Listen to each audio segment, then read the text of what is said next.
Hello, everybody, and welcome to the Transatlantic Call-In Show. It is October 3rd at 2 p.m. Central Time, and we are here. This is Arden Hart and Dr. Ben, and we are ready to take your calls about everything and anything trans-related. The number is 720-619-2288, and we do have lines open if you want to call and talk about trans issues.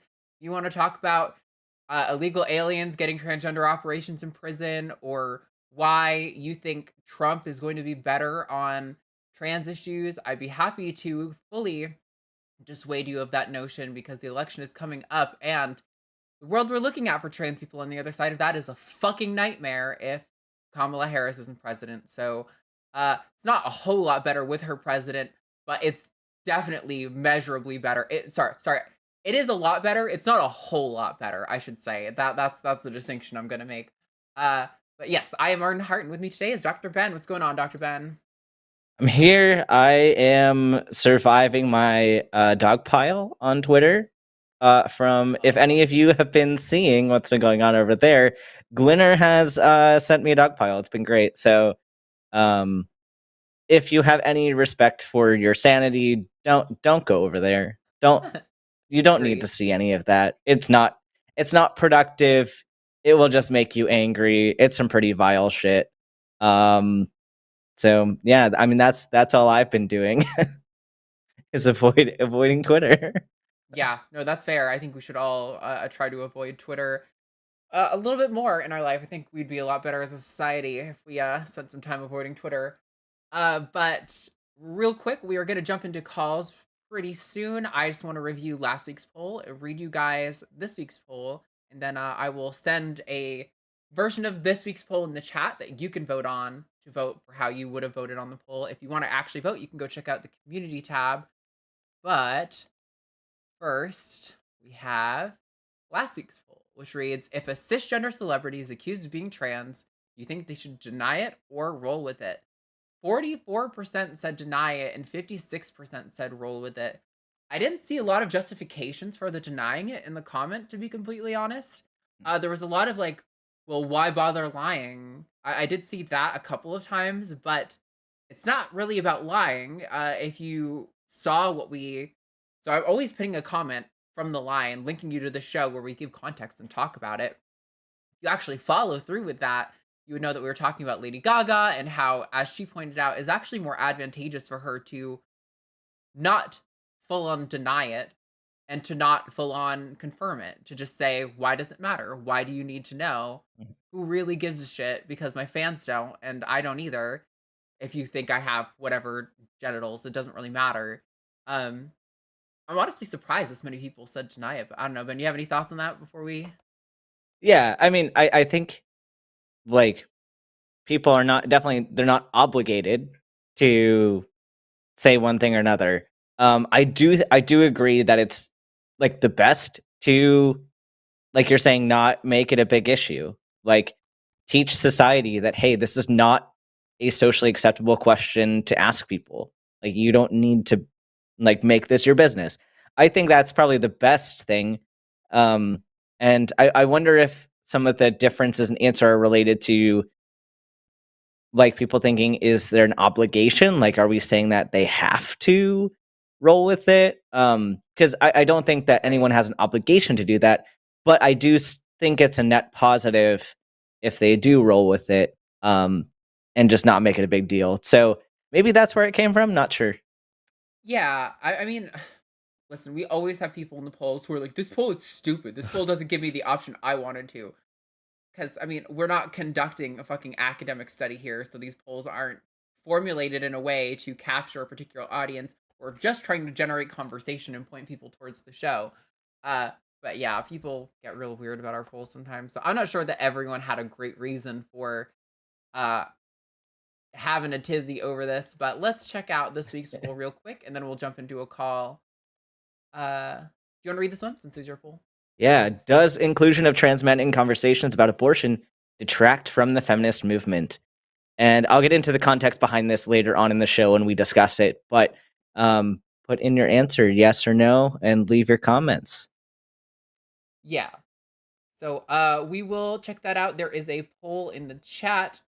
So go vote there, and then we will talk about that in a little bit. But we have some callers on the line. So Dr. Ben, if you are ready, I will get us headed over there. All right. Let's Let's do it. first talk to Jenny in New York, who wants to ask, is non-binary also considered being trans? Jenny, you are live on the line with Arden and Dr. Ben. Tell us what's going on. Hi, guys. Hi. So I was calling, I was in the chat, and I was discussing that I have a non-binary child. And my question, we were having a conversation, they're 17, so we were having a conversation the other day. I also have a transgender niece. And I was asking if they considered themselves trans, being non-binary, and we were kind of going over what would make, is that in the realm of being trans, or is it not? I felt like it was, but I was interested in the opinion of you guys.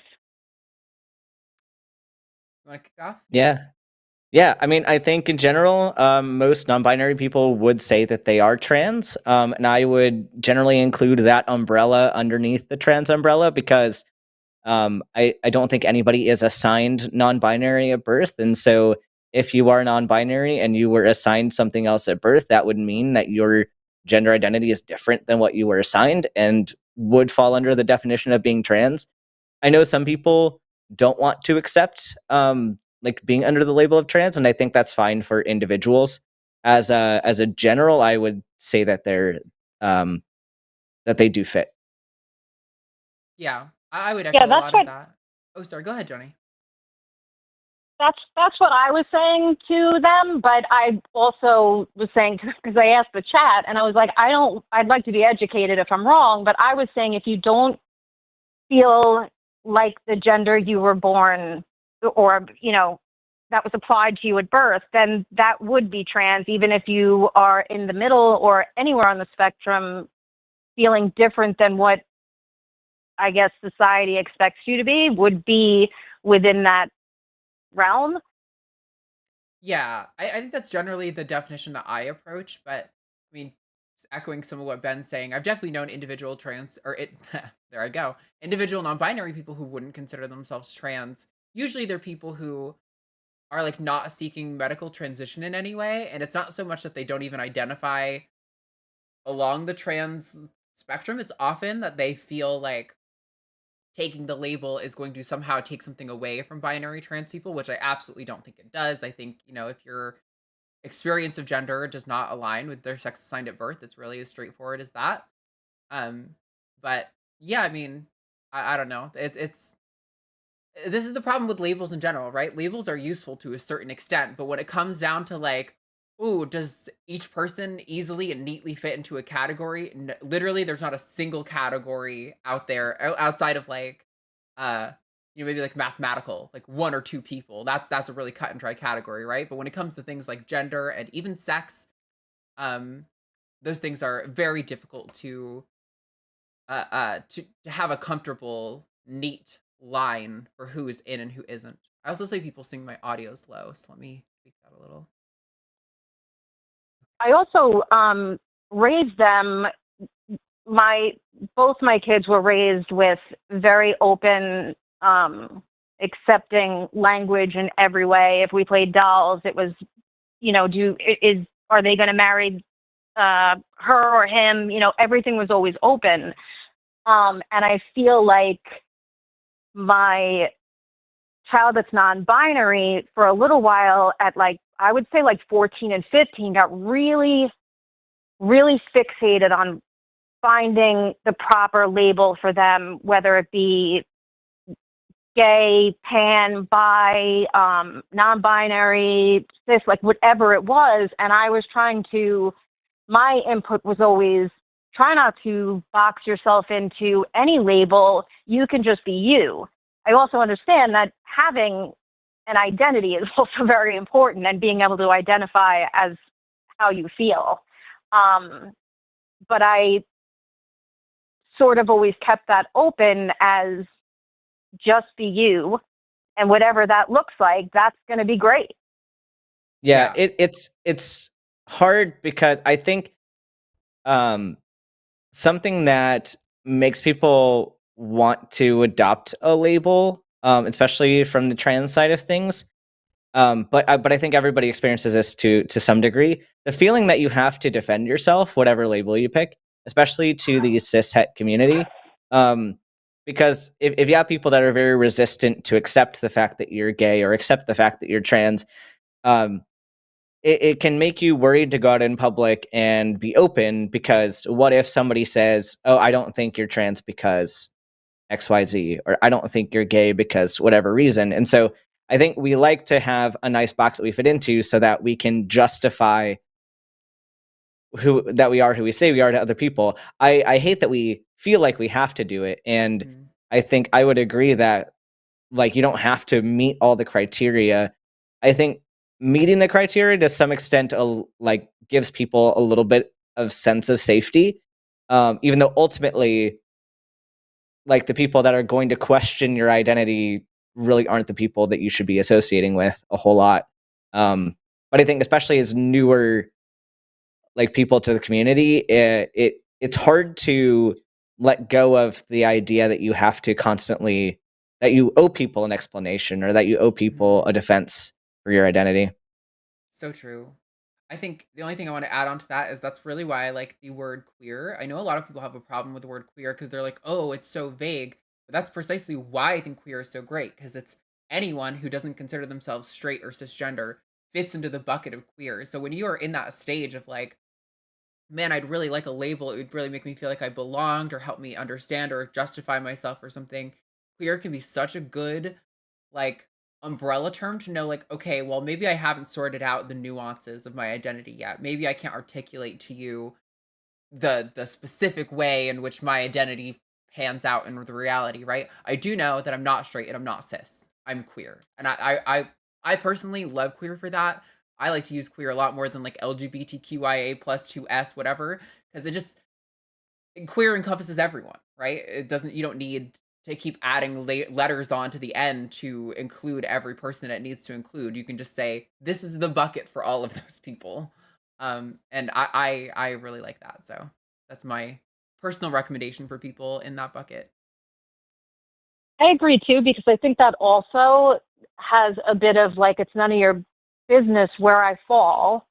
You know what I mean? Like, you don't have to, I don't think you necessarily need to tell people, not telling you not to tell people, but you don't necessarily need to say, I'm gay or I'm pan or I'm trans or I'm, you know, saying you're queer may be an indicator, but it's not divulging anything that a straight person doesn't walk up to anybody and say, oh, I'm heterosexual.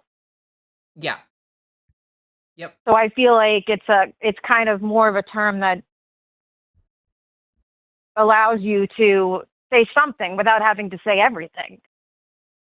Yeah. Because you don't know anybody the older you get too, you're going to start to realize that even the something labels miss out on stuff. Like I've resorted to telling people I'm bisexual because that is like the closest approximation I have in the English language to articulating my sexuality to people. But like, bisexual even feels extremely limiting to me, and like, oh, maybe I'll move down to pansexual because that's like maybe kind of more specific in some contexts, but even then it's not really like completely encapsulating like how I interact with partners, right? So I think all labels fail in that way, especially when we're coming to social labels like gender identity or sexualities or things like that.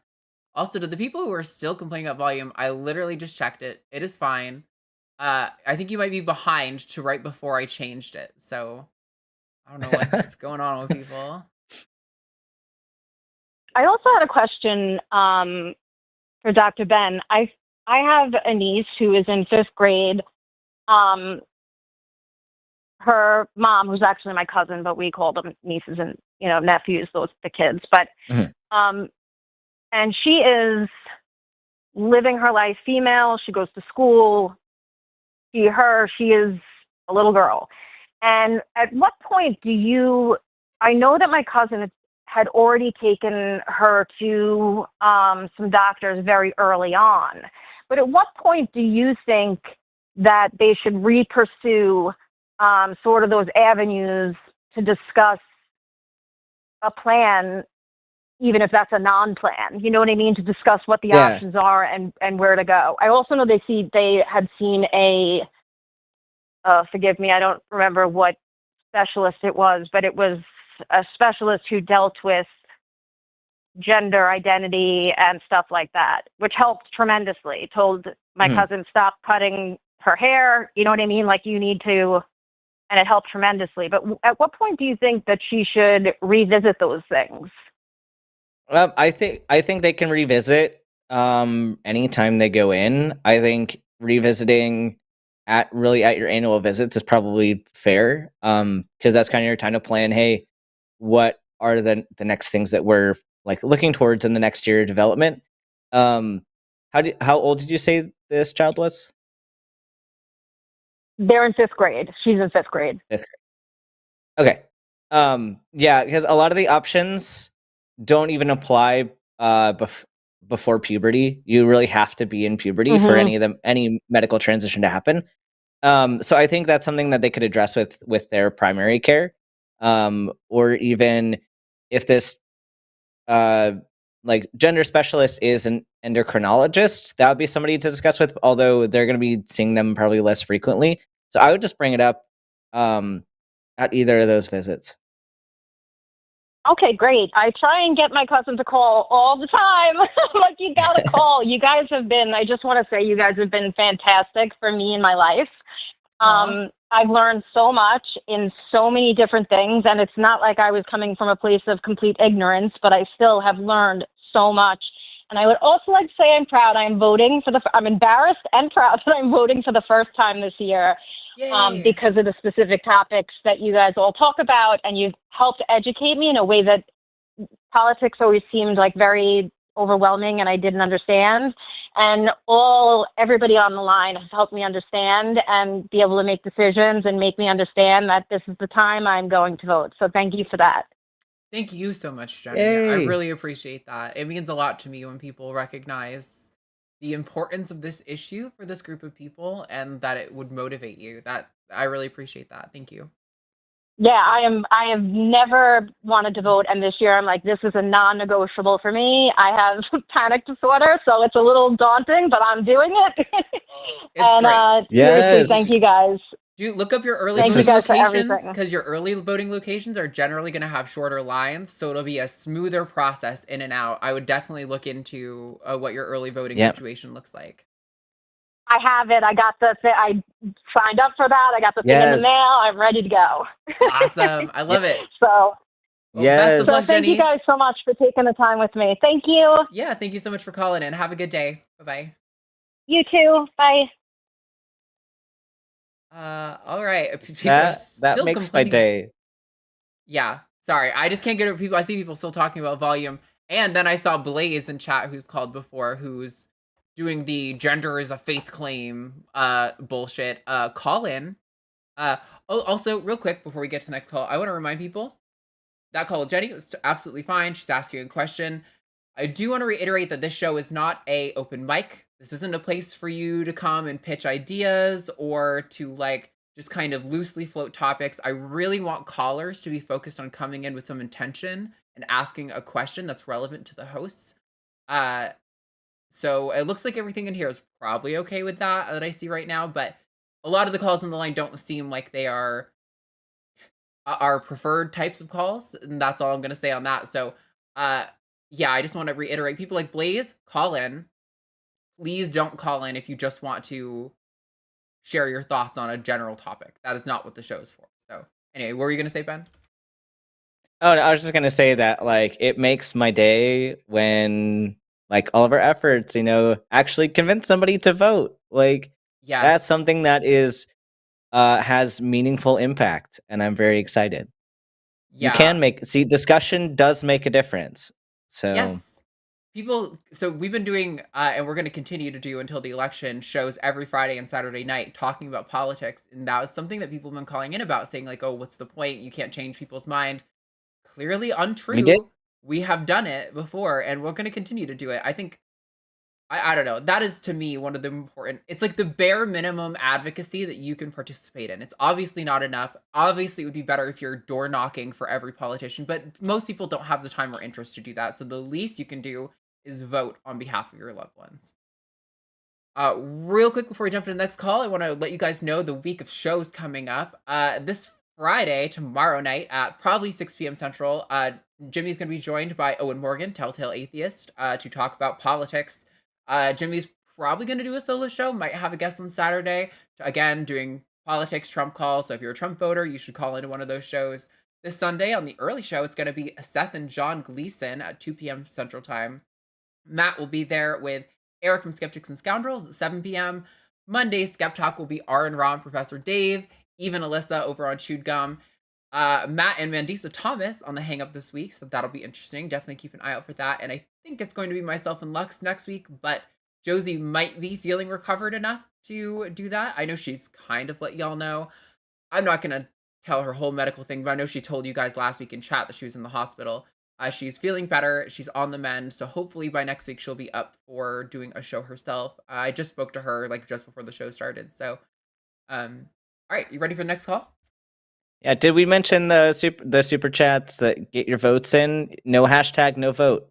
No hashtag, no vote. Hashtag, no vote. All right. Yeah, no, already. All right, let's talk to Pip in the UK. Wants to talk about the concepts of masculinity and femininity and whether or not they clash with gender abolition. So, Pip, you are live on the line with Arden and Dr. Ben. Go for it. Hello again. It's nice to call back in. Yeah, I'll get straight to it. My topic is inspired by something that I think it was Alyssa that was talking about on Chewed Gum the other week, and that, you know, about not needing the concept of masculinity and femininity. And I've also heard the term gender abolition discussed, or at least mentioned several times as I've been listening to TCAS specifically.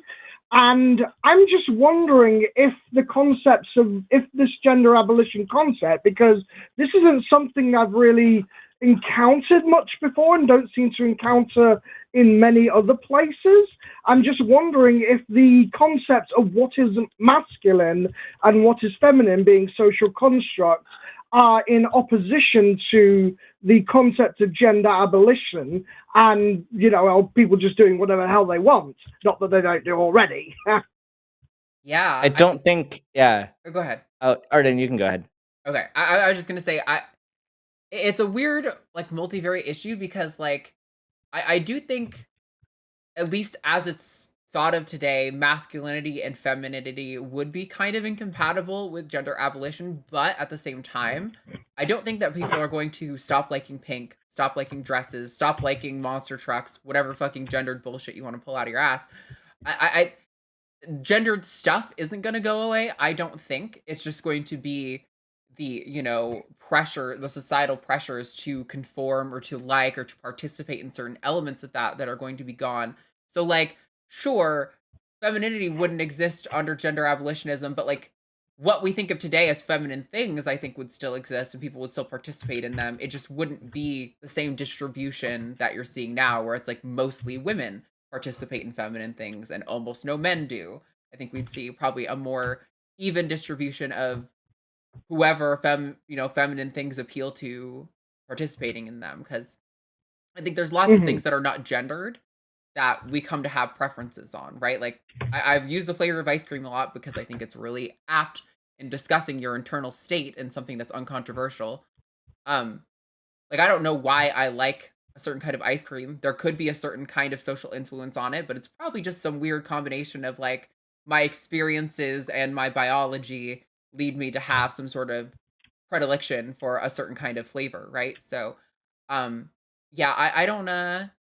It's a weird kind of area on exactly what would exist in a gender abolished society, and it's part of the reason that I think gender abolitionism is a bit of a flawed concept, and I think it's a good metric for us to push towards, but not a realistic thing that we'll attain. But anyway, Ben, I'm sure you have thoughts. Yeah, like I think that, like, there will never be a, like, 100% gender abolition, and I don't even think that should be the goal, because I don't think, like, I think I agree with Arden's interpretation that it's like the abolition of suggesting that your role in society and that anything you do has to be related to your gender. Like, I think we're just separating it from a societal thing and making it more of an individual thing. I don't think gender abolition has to mean that you personally don't get to experience masculinity or femininity or being a man, being a woman. Like, I think you can still personally have that. It's just detaching those things from, like, having societal consequences from that. So I think having these things as adjectives to describe certain things, I think that that's still okay under gender abolitionism. I think that we're just separating, like, you're a man, therefore you're going to use these masculine things, or you're going to like these masculine things. Like, it's just making a more personal thing of, like, I'm choosing this masculine thing, or I'm choosing this feminine thing. And so I don't think absolutely. Yeah. So we might all be on the same page there. Yeah, possibly. Yeah, my best friend's niece is really big into cars and but she also likes, teddy bears and unicorns and sloths and that kind of thing, and has done since she was very little. And at no point have we, ever questioned her gender identity, because she's not told us otherwise. But at the same time, I'm just, thinking, when people talk about how potentially outdated the concepts of masculinity and femininity are, I think that might be a bit confusing in terms of the language presented, as in we are talking about masculine and feminine gender roles rather than expression, because there's nothing that's inherent to the color pink as a feminine role. And as most of us know, pink was at one point associated with masculinity, and then it was changed like mid-20th century or something like that.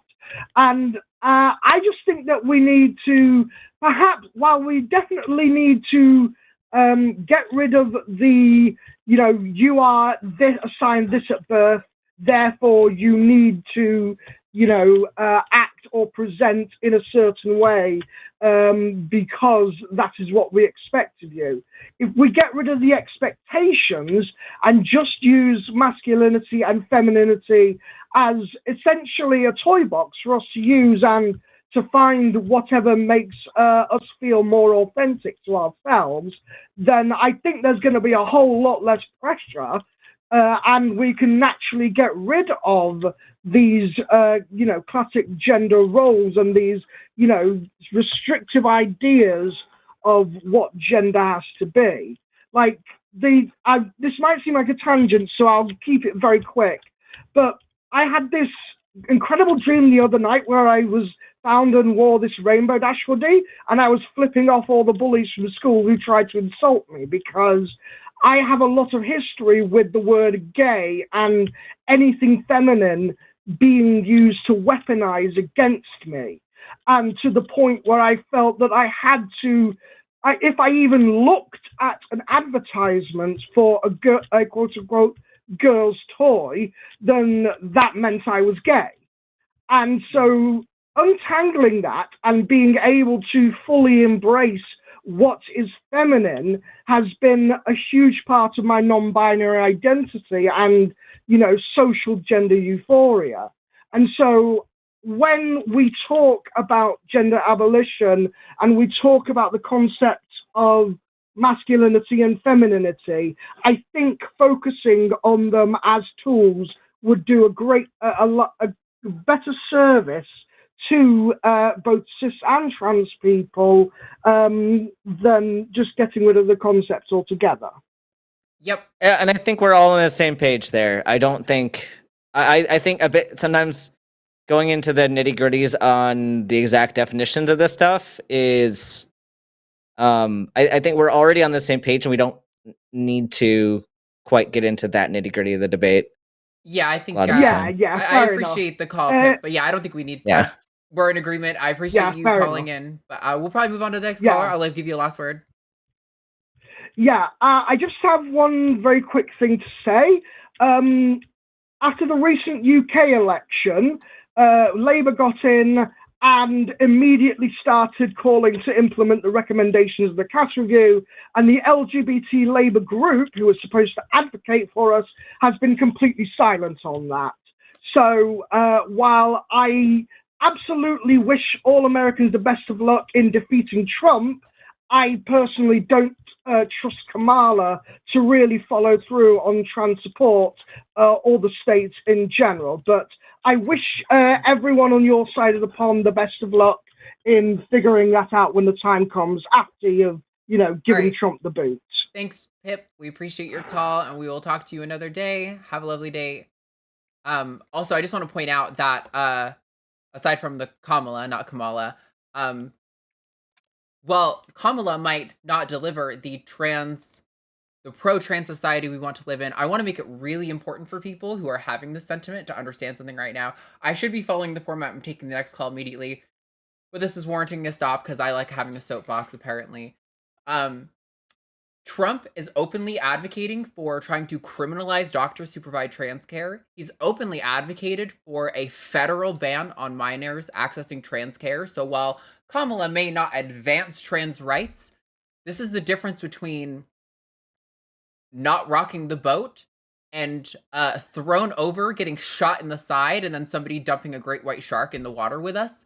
So personally, I think by contrast, it is a lot better. And like I said earlier at the show, I don't think she's going to make things a lot better, but it will be a lot better than Trump, is what I'm trying to say. I don't want any apathy to be allowed to sit on this issue on this show while I'm here anyway. Okay, you ready for the next call?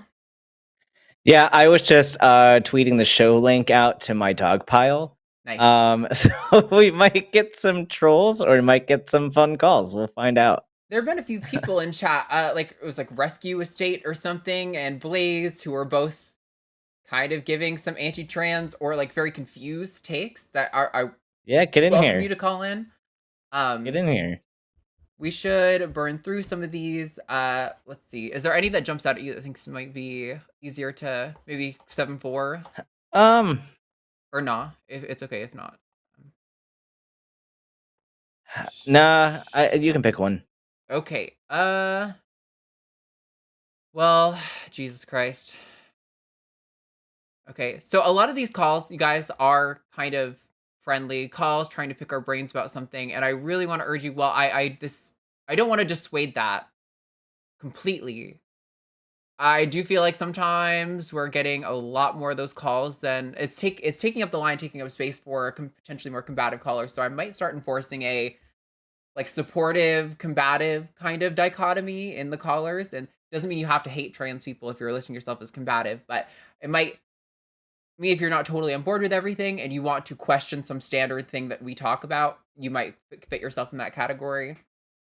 Just because it's harder to do activism when I'm just kind of talking to people who agree.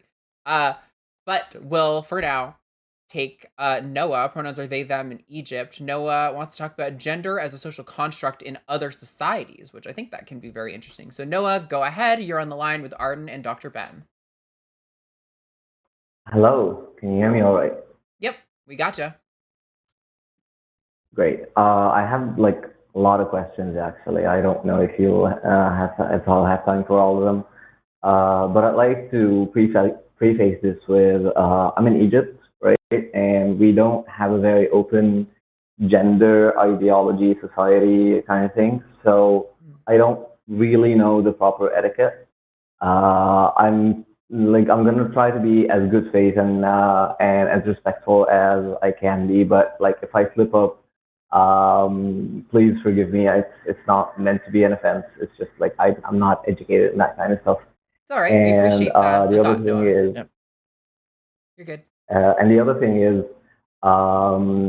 again, like some things might be offensive, so please forgive me. I'm just trying to learn, right? I don't know. That's right. As long as you're coming in good faith, we're good. So just jump right into it. Go for it. Great.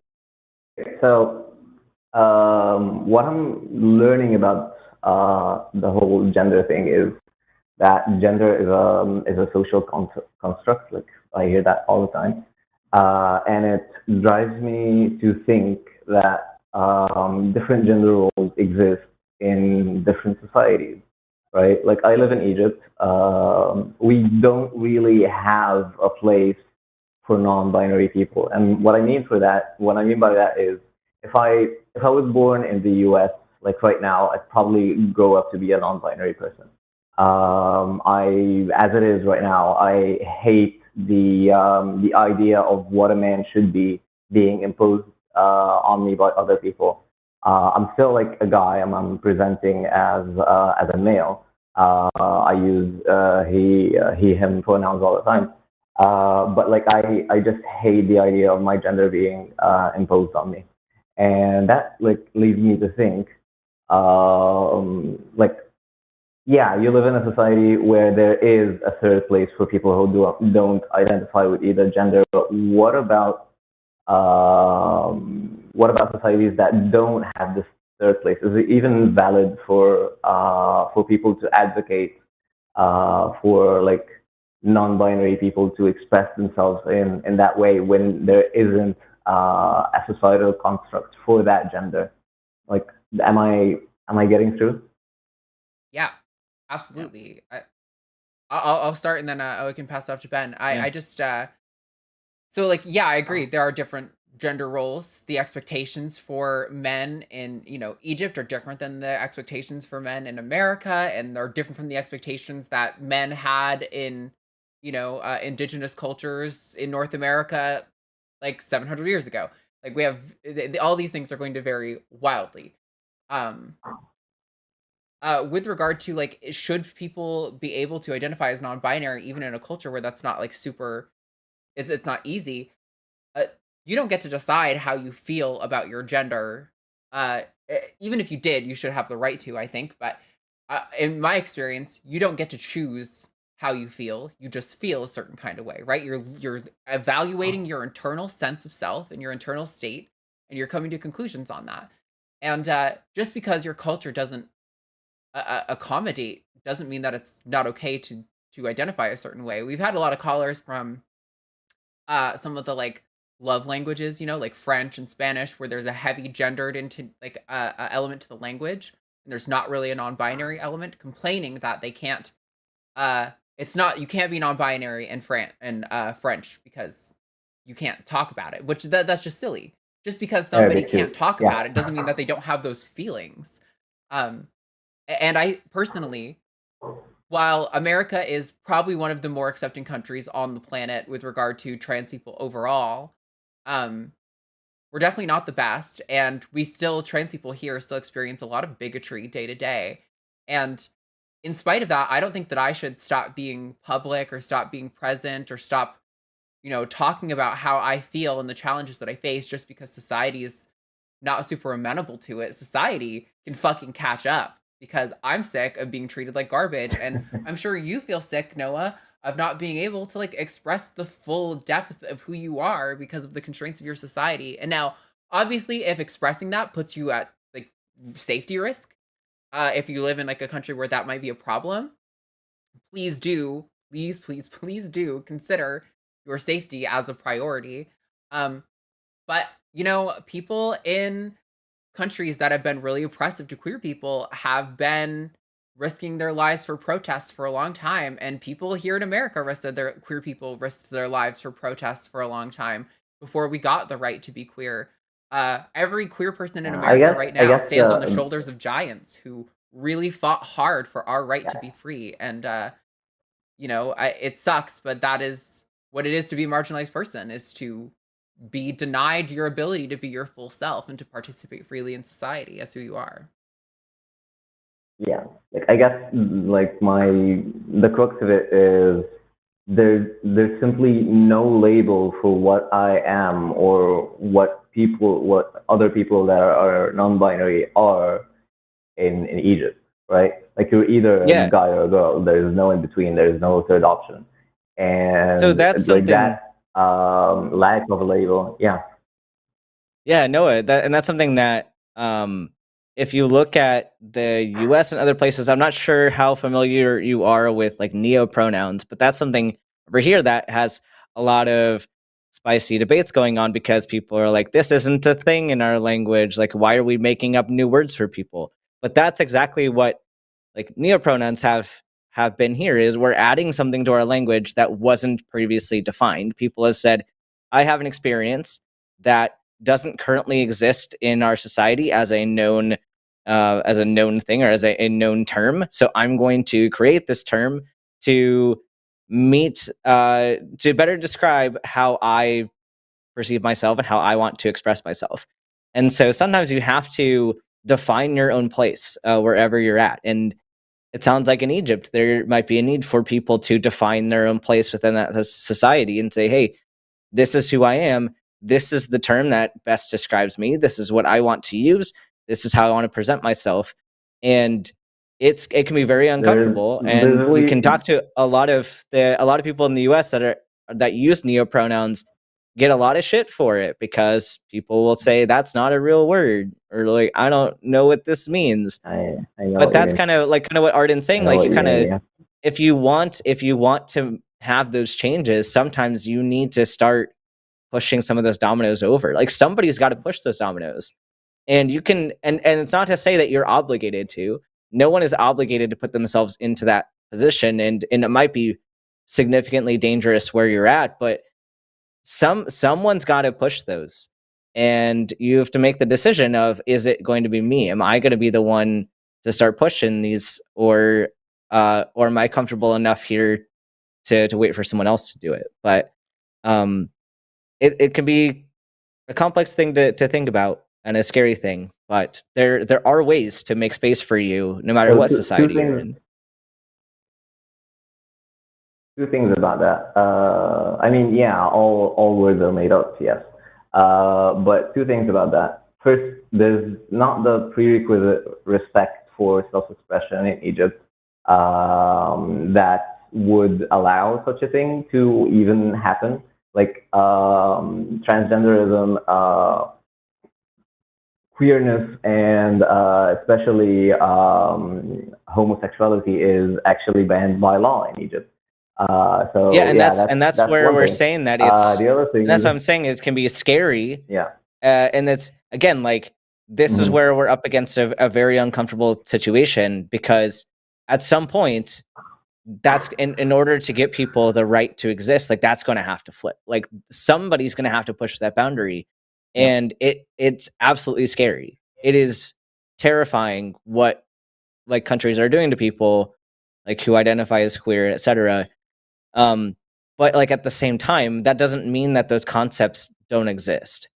It just means there's this barrier. Yeah. We somehow need to find a way to push through it. And I don't know the right answer for you, and I don't know the right answer for everyone, and how to push through that. But that's kind of what we saw in a lot of countries have been going through kind of this revolutionary period, if you will, kind of pushing for these rights. And in your part of the world, it is very hard. And I'm not going to downplay how scary and how difficult it is. But I just don't want people to think that this will. Yeah. Go ahead, Noah.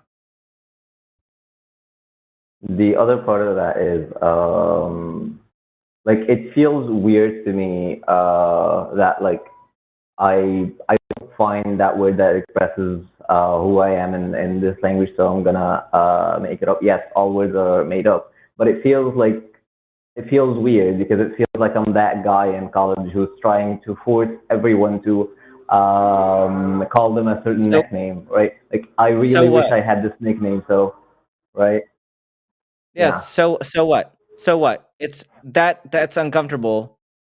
But like, being the weird person that's asking for your rights to be respected is like, it's the minimal amount of uncomfortable that you should be willing to do if you want to express yourself. And you have like, if like, I understand the fear of like capital punishment and the fear of being arrested, like those are legitimately very, very scary things. That's very different than what you're saying right now of I'm nervous to be that guy that asks people to use a nickname for me. Like, so what? So what if people judge you for using a Yeah, nickname? let people get over it. Someone in chat is asking if homosexuality is still illegal in Egypt. If you were found to be a homosexual in a martial setting, it's actually a capital punishment for you. So yeah, it's rough. Yeah. Do I have time for another Nothing we're question? I'm saying. sorry. I know Ben's already said this, and I said this a little bit. Nothing we're saying is like put your safety at risk. That is an evaluation you have to make. And like we said, there are queer people who've been advocating in countries with laws like this who have decided I'm willing to risk my safety to push the needle of society in a positive direction. That is a decision you can make for yourself, but I definitely would never tell anyone they should or ought to risk their safety and their well-being for that. But yeah, I mean, that is how things move, right? You create a movement, you get people to care about it. Like, you get people to care about you and then realize, wow, I really like Noah and I didn't realize that they were non-binary. So that just kind of makes all the things I know about non-binary people not really make sense. And that convinces people, that pushes people in a positive direction, and then eventually makes can generate enough social movement that you can affect governments and that you can affect larger scale change if you're living in a democracy anyway. Yeah, it's I also, though, there's a difficult line because I'm kind of curious, Noah, from your perspective, living in a country where you have that kind of environment, how you feel about like colonialism and U.S. intervention in these things. Because part of me wants to be like, yes, let's push countries like Egypt and like the Muslim leadership in Palestine, not the Palestinian people, don't come for me, who have like these like homophobic sort of Islamic rooted legal systems. Is it good for the US to influence and intervene, or is it more of like where does that, there's a line there where it becomes we're sort of forcing people to adopt our cultural values, and that's not always necessarily the best move. I think that can lead to a lot of dehumanization and violence like we're seeing. So yeah, I don't know exactly I don't what the think line is there. I don't think that that would be even applicable. There's a lot of U.S. hate in Egypt, especially in the conservative side of things. Like after the number you guys did in Iraq, people do not love when you intervene. So yeah. But I wanted to ask Arden and Ben, do I have time for another question? Because that one is really like bugging me too. Let's make it quick because we do have some other callers. But if it's too long of a call, I might encourage you to call back in. But you can go ahead and ask it, and then we'll kind of figure it out on the way. Sure. So my question is, do you think like this gender revolution, if there is no better term, may put some people in confusion? Like, let me explain where I'm coming from on this. When I was younger, I remember like having no idea about the biological differences between girls and boys. And I asked my mom. I told her, Mom, I think you got it wrong. I think I'm actually a girl, but you cut my hair short, right? Because I thought that was the difference between guys and girls, that they cut their hair short. And she told me, no, you only feel that way because you don't have any sisters. And I was a little bit disappointed that like we couldn't talk more, but I had my answer. I was satisfied with it, and I didn't think about it at all for like the rest of my life. And then I found out about like transgender issues and stuff, and that like just annoys me. Like I've never had gender dysphoria. I've never had anything, but like that just annoys me because like why did I ask that question? Was there something behind this? So that label or like that idea, while very useful, like I found it very useful labeling myself as asexual. Like I don't feel any weird anymore.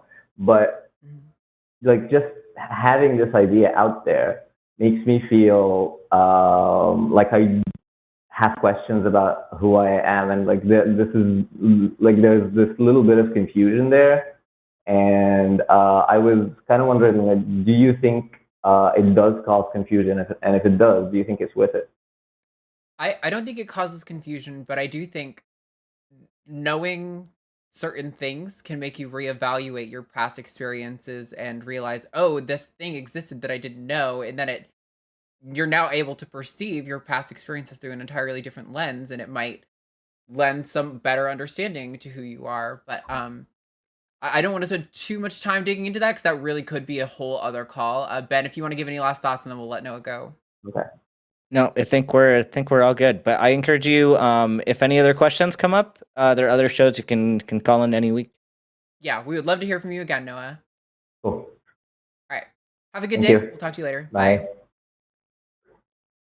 I see Jimmy Snow's in the chat and said he's going to give $1 for every super chat of at least $5 given in the next 11 minutes. And remember to have your chat read at the end. It has to be at least $5. So now is a really good time to send your super chats to try to get some. Vote for Team Ben. Vote for Team Ben. Well, okay, don't jump to that conclusion. I mean, let's. Well, because if you vote for me, then you get to listen to Arden talk more about some fun topic, maybe. That is true, So- I guess. So if you want to hear Arden's a better speaker about some of these funny issues. So if you want to hear Arden have to give a speech about a debate topic, then vote for Team Ben. I think that's I don't know, Ben. I convincing. think you're really good at defending the silly topics. So Okay, we'll see. Audience before gets to we vote, move but on, while we're waiting for those super chats to flood in that I know are going to start flooding in, because I know you all want to get that 20% match from Jimmy and make sure that Takis is funded super well. We're going to look at the poll for this week and check out the chat poll and everything there. So, yeah, Ben read this one earlier. Does the inclusion of trans men in conversation about abortion detract from the feminist movement? And I think there has been some confusion in the chat poll. as always. Because in chat, y'all always. said 64% or 63% said no, but 36% said yes. I saw several Yeah. people say they hit the wrong button. That doesn't usually happen at this rate, so I'm assuming there's some lack of clarity on our part, because there's no way 36% of our audience thinks trans men getting abortion care is in any way impacting the feminist movement. Like, that's just silly. Yeah. So this came up.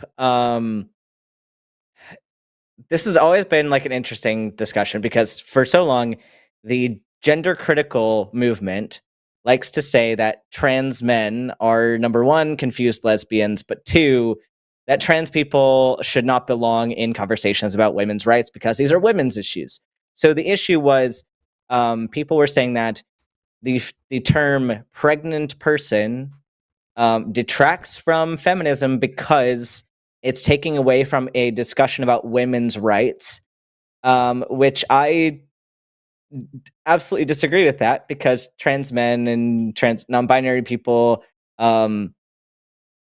need this care. They need abortion care. They need reproductive care. And so this issue is about anybody who could possibly get pregnant. That's who this issue is about.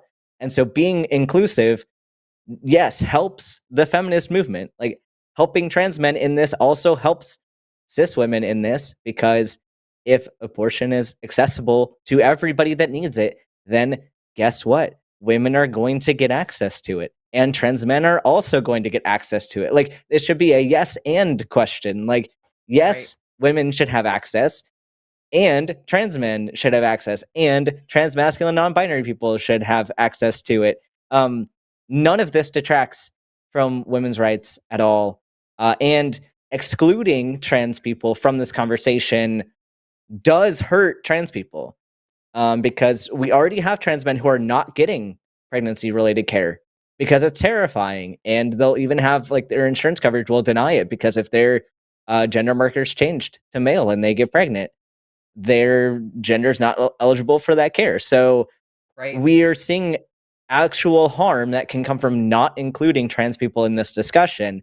And when I saw this on Twitter, it was specifically a trans woman saying, "Oh, well, I'm a trans person and I don't need to insert myself into all the conversations. Like, okay, but also you're not one of the people we're talking about because you're not getting pregnant. So like, it was the person trying to be a pick-me on an issue that did not affect her in the slightest.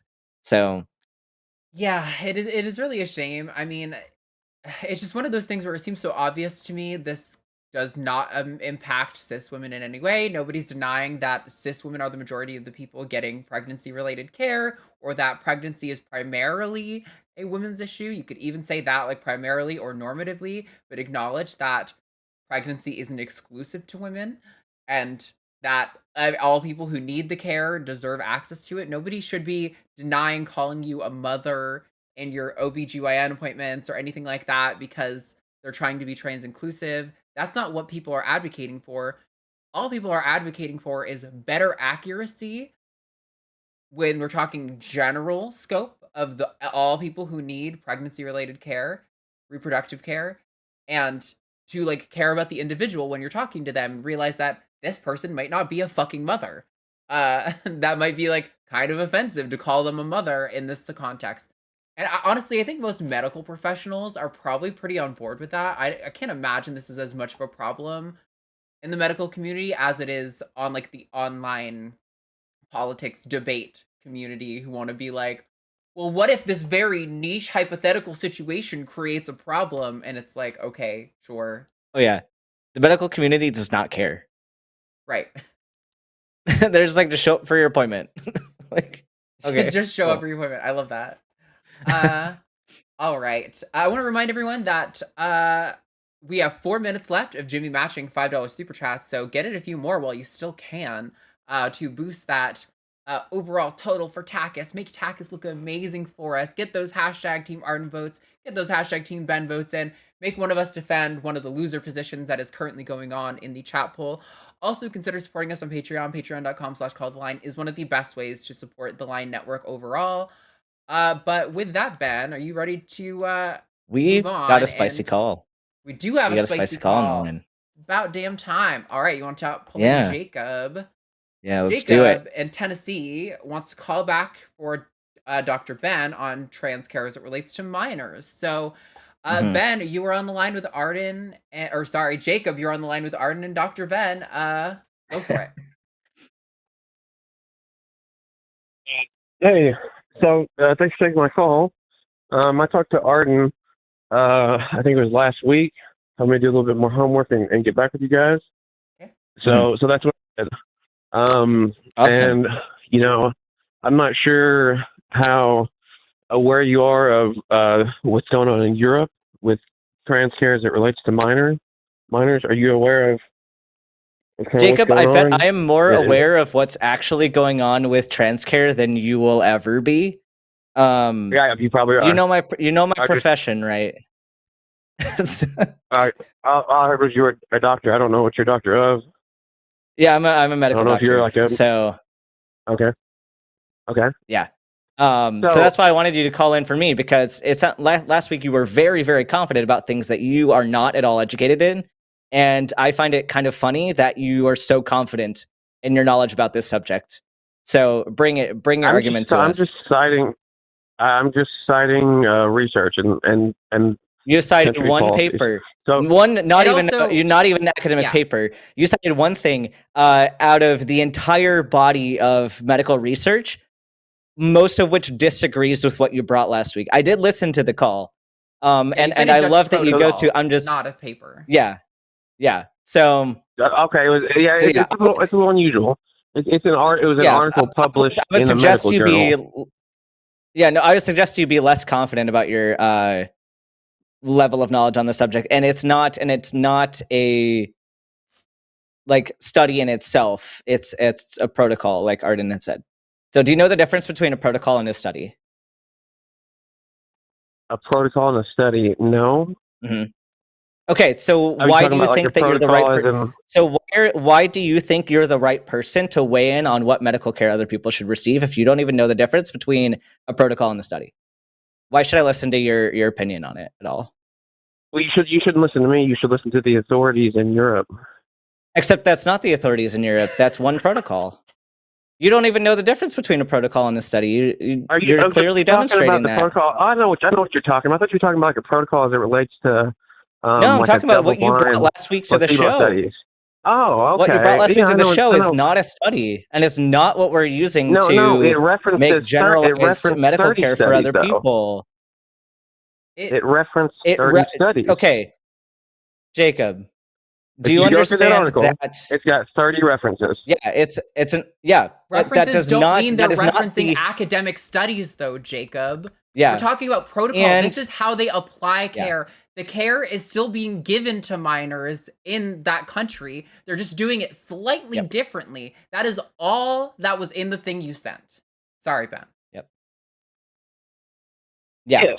And they cite the reasons, and then they have the study. Can you reiterate? So tell me, Jacob. Tell me what your understand. I want to know. So I don't want you to read off of anything. I want you to tell me what your understanding was of their reasons for the way that they're practicing or suggesting people practice.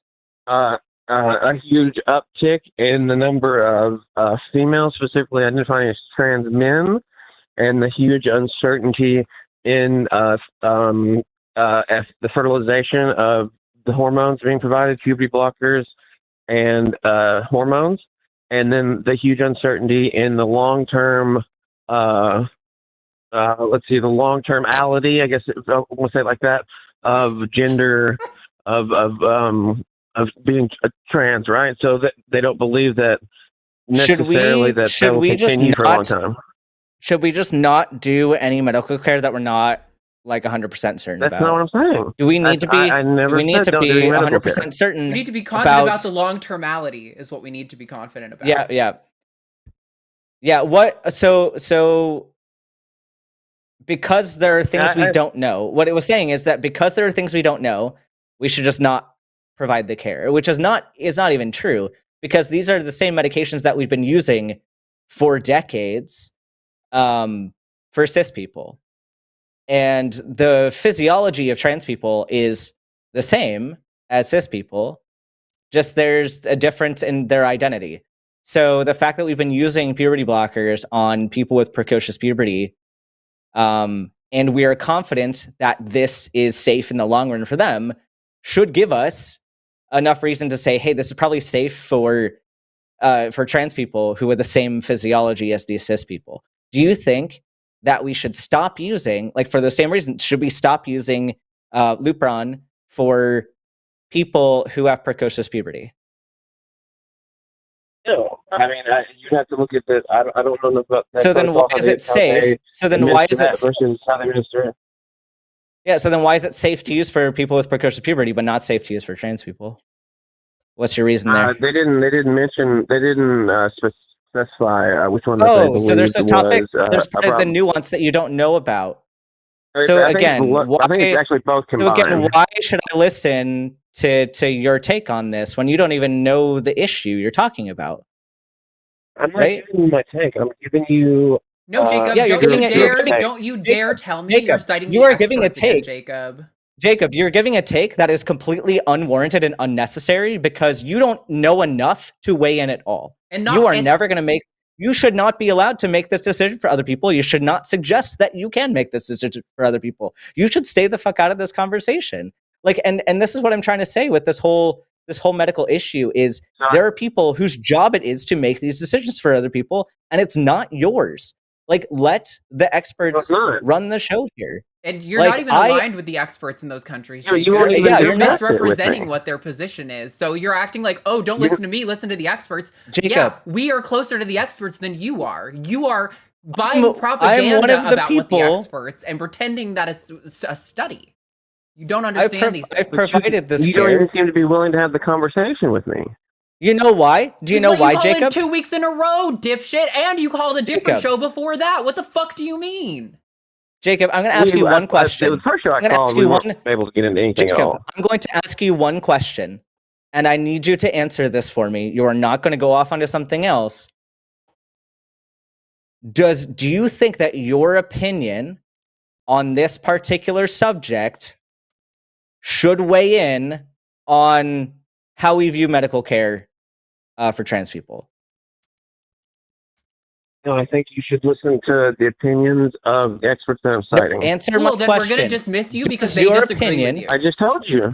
Does I your just told you. opinion? So you think? I believe. So I number one, believe we I've been already following went this for into 10 the years. fact, we already went into this that you are not citing like the actual expert consensus. You were citing a protocol that was used in a specific circumstance in a specific country. I have more. I So- did homework to call back and talk about it. Okay, what homework did you do? Bring it. I better be impressed, Jacob. And I just want to start off by giving you, I think, the strongest point. Okay. Okay, give it to me. Sweden was the first country to legally recognize transgender people in 1972. They have their universally recognized as having the best healthcare in the world, universally recognized as being one of the most progressive countries in the world, and have provided trans So Jacob, care I'm going to for stop you Get your right there. point. I'm going to let you Jacob, get your continue. point. Hold For on. 50 years. Hold on. I will let you continue. I'm just going to point out that for a very long time, until recent history, Sweden forced trans people to get genital surgery in order to be legally recognized by the state. So they have the most progressive, best healthcare. Not completely accurate. That was not in alignment with like World Health Standards for trans people's care before they changed it. So just not true already, but go on. Yeah. What's not true? That they're not universally recognized as having the best healthcare in the world? Well, Correct. Jacob, hold on. And the fact that Okay. you're setting up a point, like the way you're setting up the point is very disingenuous, because whether or not a country is supposed to be the best in healthcare or whatever means nothing about whatever point you're getting to. Because we're talking about the point, get to the point you're getting to. No, I do not care about that. Give me the point, because you could be supposedly the best at anything, but that like I could be supposedly like the world's best at American football, but that doesn't mean goddamn shit about what like shoe brand I'm trying to sell you. Like you could think that maybe they're related, but for the issue, they're not at all related. And that's what you're doing here. You're trying to lump this supposed thing here to boost your point, and I don't give a shit. Give me your point. Your point should stand by itself. I think the point should include all factors, but so in 2022, I'm sure Meaningful that helps factors. you That make was your not point. a meaningful factor. I don't care about supposed Sweden- anything. I don't care about what their reputation is or what. Give me the point. Just get to the goddamn point. So in 2022, a report commissioned by the Swedish government concluded that a scientific basis is not sufficient to conduct hormone treatments on children without further research. And there's about 3 more of these. When was this study performed? European Academy of Pediatrics statement. Excuse me? When was that study performed? 2022. It was the report commissioned by the Swedish What government. were the details? What were the where's details? the data coming from? So I'm pretty sure I know Because the I study, wanna and I think know- it comes from like the 70s.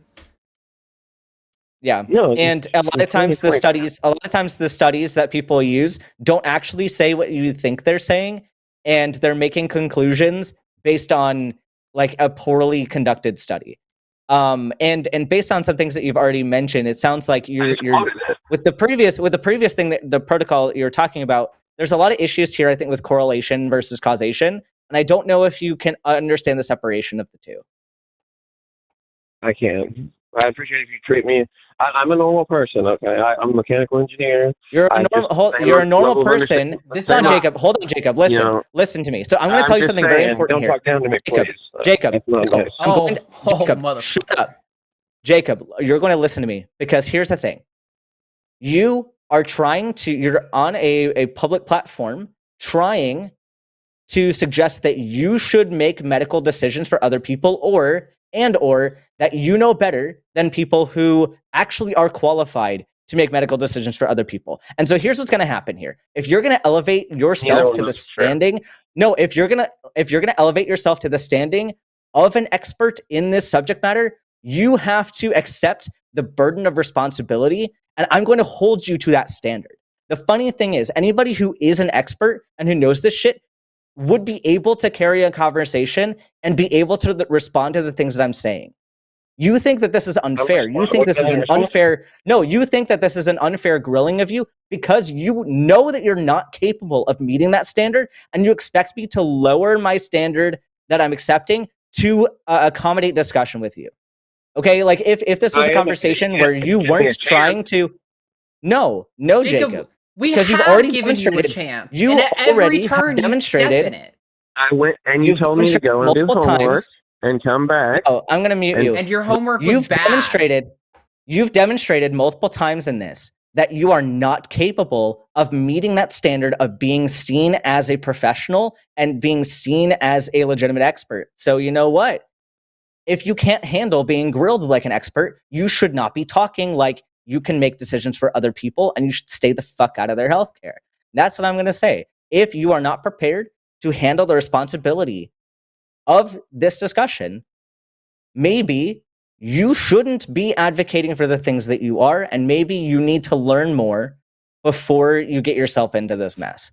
I'm gonna unmute you for just a moment, and we'll see if we're nice enough to keep you on. But yeah, before Jacob goes on, I I'm have to prepared to say, have the no, Jacob, discussion. hold on. Sorry, Ben unmuted you, but I have more to say to you. For this whole don't talk down to me thing, by the way, you are calling in advocating for the healthcare of trans people to not be accessible, by the way. So, excuse me if I don't give a shit if you shut the fuck up. Excuse me if I don't care if you don't want me to talk down to you. Because if you're going to advocate for something that actively harms the lives of trans people, by the way, every state where trans healthcare was removed for minors saw a statistically significant rise in suicide rates or claims amongst those kids. So this does actively harm the trans community, by the way. So I'm not going to respect you while you try to undermine the actual scientific understanding. Furthermore, you said, oh, well, I did my homework. Buddy, at every turn, literally like your first sentence into your homework, you stepped in some bullshit because you don't understand this stuff.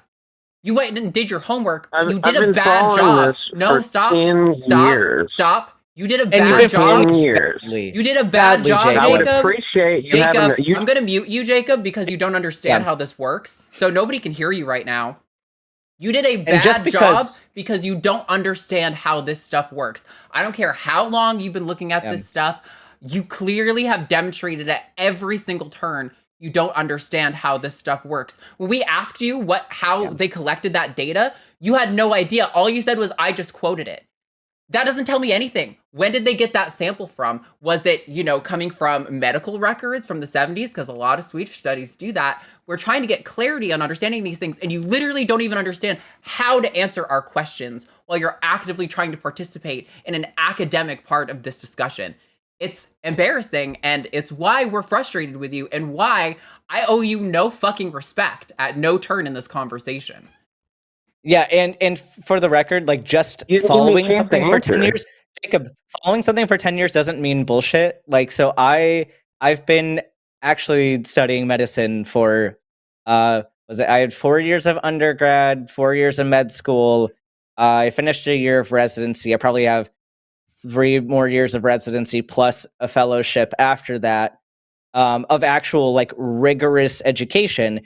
You could be reading Dr. Seuss books for 10 years and, like, say that was experience. Like, whatever experience you've had for the past 10 years is not equivocal to the people who actually have been doing this shit for 10 years and have been reading the studies, the actual studies, know how to interpret studies, know how to separate correlation and causation, know how to address medical guideline management, like how to create guidelines, how to look at the data, how to look at risk reduction, all of that. You have to have a lot of education in this to understand it. And yeah, there are ways to gather this information on your own, but the way you've been talking demonstrates that you don't understand it well enough to get into this. And why I'm so passionate. You guys have been talking over me. If you were here. Oh, shit, Jacob. You have. And every time you said something stupid, we jumped in. It's not my fault that you can't go more than 10 seconds without saying something untrue and stupid that needs to be corrected. That's not us bulldozing you. That's you failing to do your job. That's you failing to do your job, Jacob. It's not my problem that you don't know how to make an argument.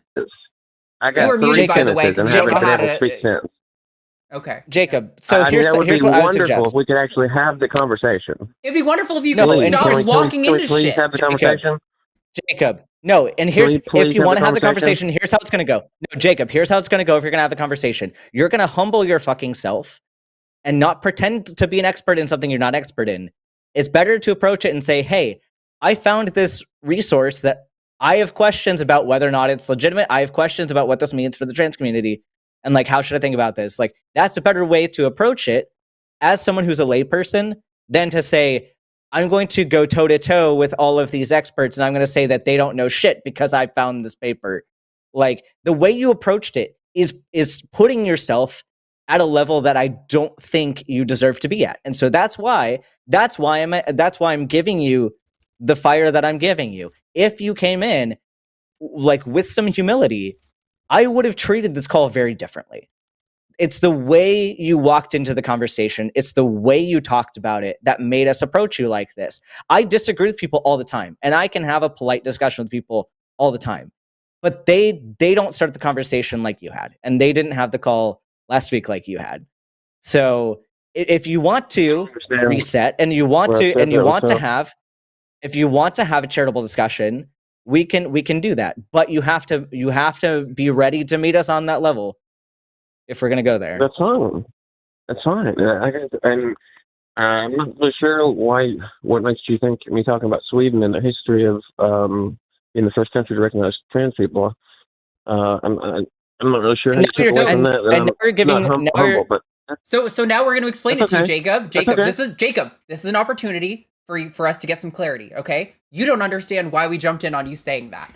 I explained to you that well after the medical guidelines on trans healthcare made it very clear that forcing people to get sex change surgery, genital operations, to have their identity confirmed was unethical, Sweden still had laws like that on the books. So all I was saying was that you came in here with the premise that, well, Sweden says something and they're the best in healthcare. Therefore, we should consider what they're saying. But I was trying to point out to you that literally in your first sentence, you said something that's not true. Sweden doesn't have the best healthcare, at least not for trans people. Okay. Yeah, I wish I found that. You know what years that was?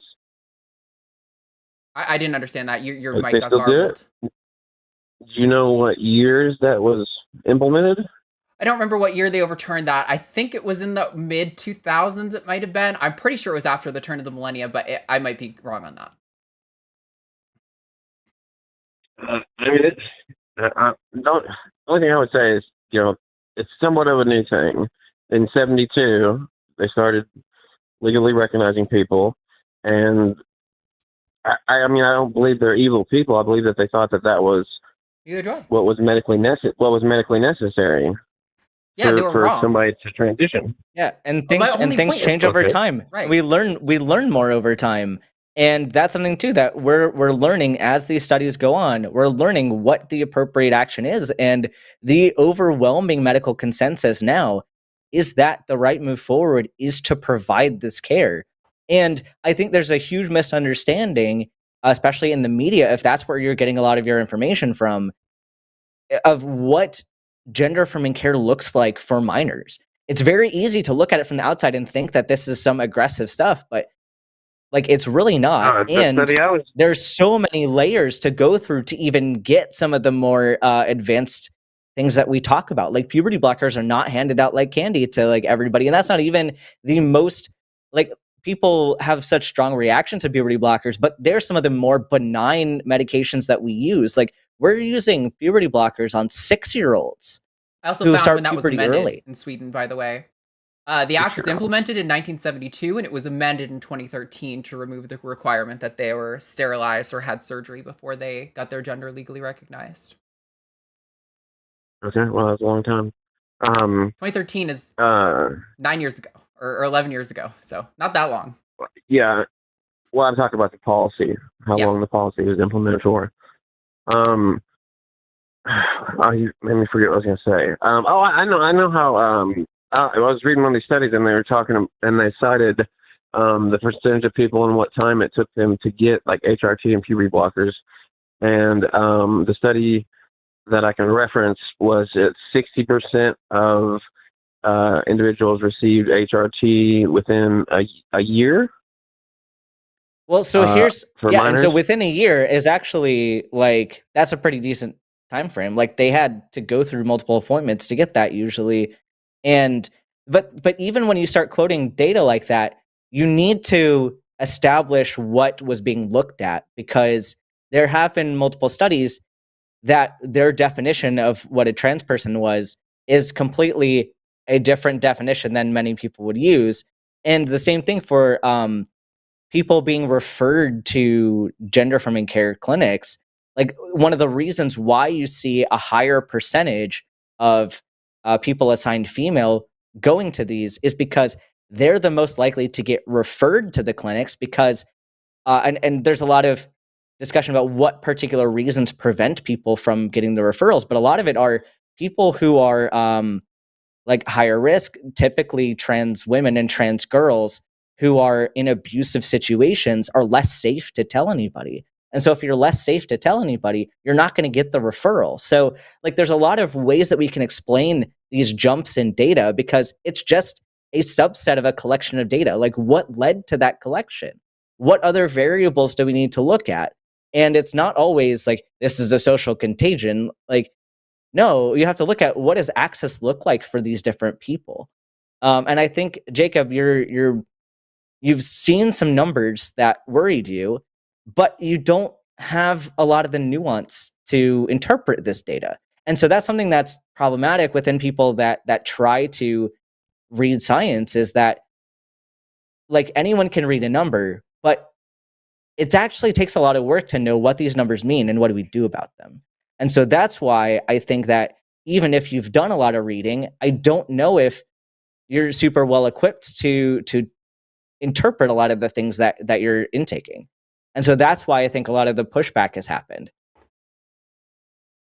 Well, the reason that I called in was because I started looking at this, and I kept coming to statements like European Academy of Pediatrics no longer provides HRT and puberty blockers for hormones, or the Center of Expertise on Gender Dysphoria at Amsterdam no longer provides HRT or puberty blockers for hormones. So let's be clear, Jacob. But you have to look at that too. You have to look at that too and think about what are the politics like at that time, because I don't know if you're aware, but governments get to decide what medical organizations do, regardless of their stance on something. If the U.S. made it illegal to provide that care, then the medical organizations would be forced to stop. And I don't know if you're also aware, but politicians are usually not medically trained at all, and a lot of that's handled with lobbies. So people who lobby a lot and lobby well actually,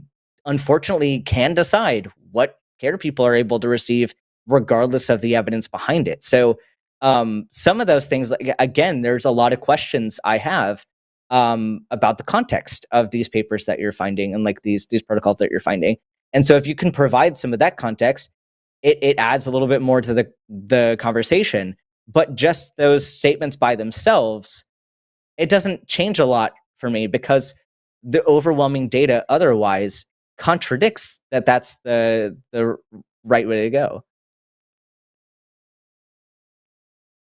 I mean, I think a little bit that basically 9 countries in Europe have done a full stop on this. So, Jacob, that's just not true. You're reading headlines. These countries haven't done a full stop on it. What they have done in most cases... Jacob, stop! Oh my god. It's so frustrating.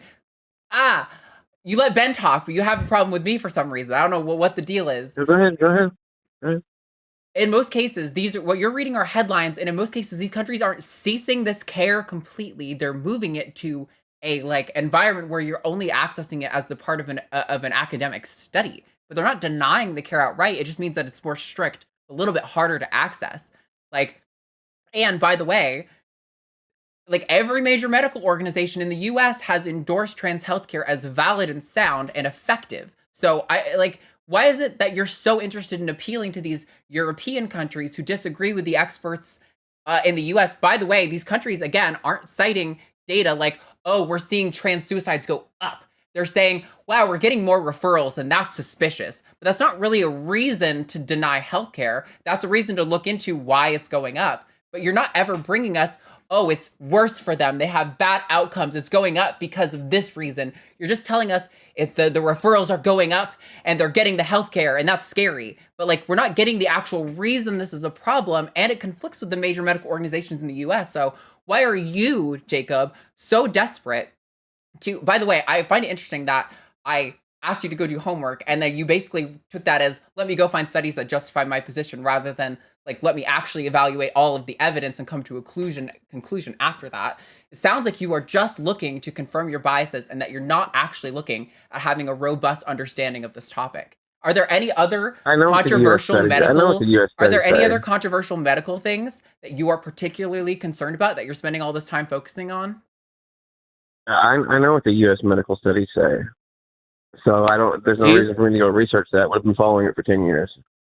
Yeah, I don't think you do know. I doubt you understand the U.S. studies. I really highly doubt it, based on the way. So wait, based on that reaction, are you of the position that like the U.S. is just, the academia is just captured by woke and all of our studies are bad? Or is that where you're coming from, Jacob?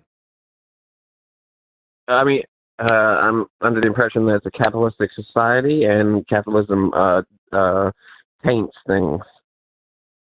That didn't answer my question. That's why. That has nothing to. That's why. That has nothing to do with it. No, capitalism does impact the medical field, in terms of access to care, and in terms of there's certain medications that people want to use because they cost more in reimbursement, all that stuff. Insurance is absolute garbage. But apart from that, that has nothing to do with the medical soundness of the things in the expert boards. I think you're confusing the medical expert boards with the insurance companies. Those are completely different entities, and a lot of the capitalistic nonsense that is going on, the medical community overwhelmingly disagrees with. So your comments there are just they're not accurate and they're not helpful. Well, I mean, am I not reasonable to look at 9 countries, 9 different commission studies from those 9 countries? I think you're doing the best with the limited knowledge that you have. No, it's not. No, Jacob, I think I'm going to say this as well-meaning as I possibly can. You're not educated enough to really look into this the way you're trying to. You're wanting to be able to read all of these high-level studies, but you have to go through the learning process. If you're going to read Shakespeare, you got to start off by reading your kids' books, and you got to read sentences, you got to read words, you got to read paragraphs, you got to read all these things. And then eventually, once you get enough skill, you can read Shakespeare. You're not at the Shakespeare yet, my friend. I know you want to be there, but you need to learn some science first. You need to learn how to read a study first. You need to learn about some physiology first. You need to learn about medicine a little bit first.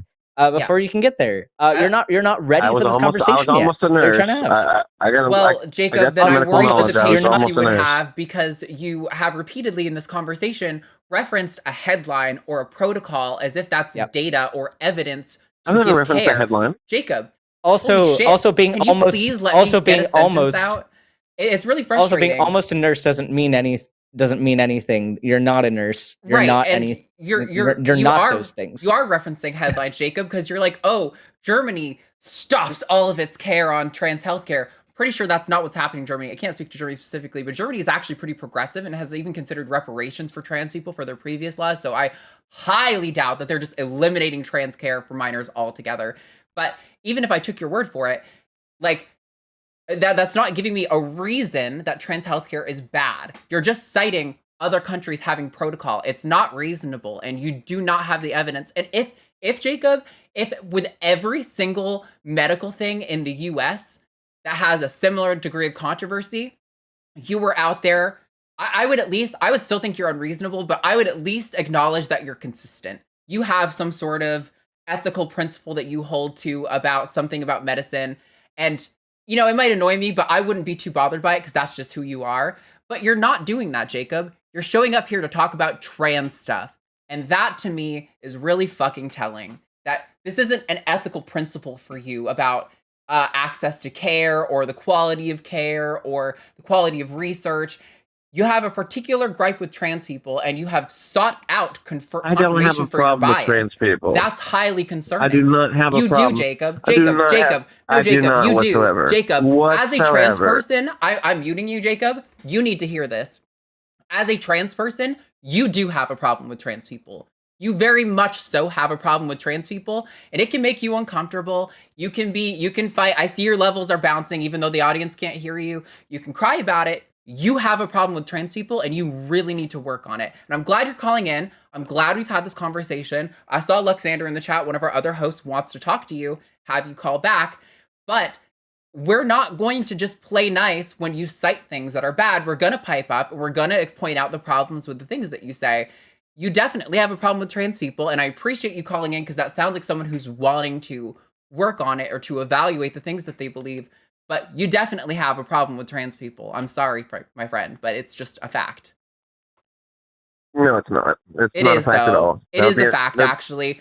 Okay, so you want to invalidate the quality of evidence for trans healthcare for minors, despite having no expertise, despite not actually citing any data, just citing procedural things that people are doing. I've got you muted again because you cannot stop interrupting me, and it's so funny to me that even when you can't talk, I can still see you trying to interrupt me. Wild. Yes, you have a very particular bias where you're only taking this problem with trans stuff and not with medical stuff generally, Jacob. That is an anti-trans bias that you have. You can cry about it, you can kick and scream and say it's not what it is, but it just is what it is. Ben, do you have any other words before we let Jacob go? I don't think I'm going to let him have a final word today. No, he can just go. He can just go. We welcome you to call back next week, Jacob. Maybe you'll like how Luxander responds to you better, because I welcome you to call back when I'm on too, just FYI, but it doesn't mean I'm going to be nice to you or that I'm going to be your friend every time you say some bullshit. So you definitely need to work on your anti-trans bias, but you have a good day, Jacob. See you later. Goodness gracious. Great fucking...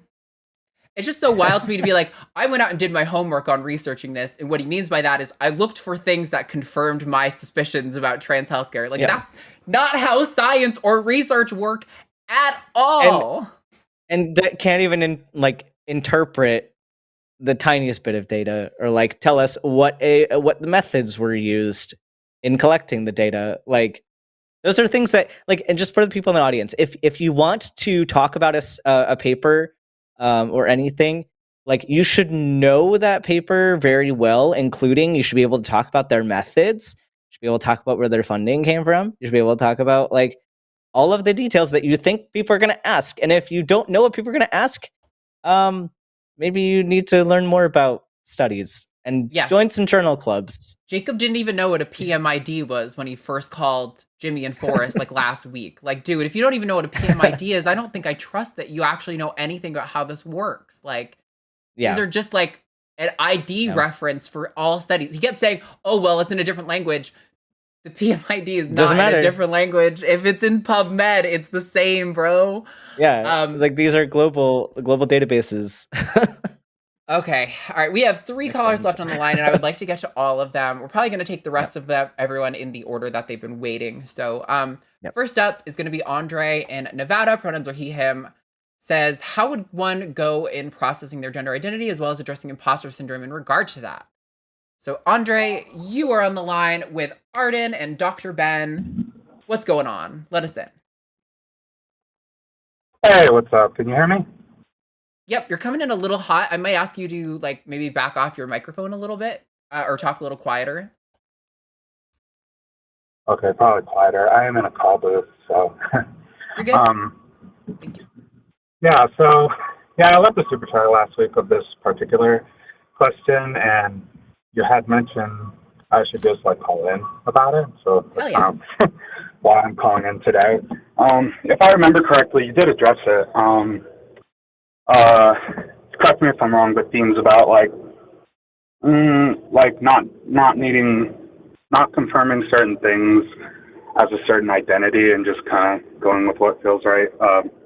Reductionist way, but to explain it. But if I could expand a little more, I'm like personally unsure how I'm able to like confirm things to myself, or like extremely hesitant to lean into like behaviors or mannerisms that kind of feel natural. But like when I start putting like a microscope on it, kind of involuntarily, I start getting that kind of imposter syndrome of like, oh, you're just doing this to like get attention or X, Y, and Z. And it kind of doesn't help that like I have people in my life close to me that I care about that kind of,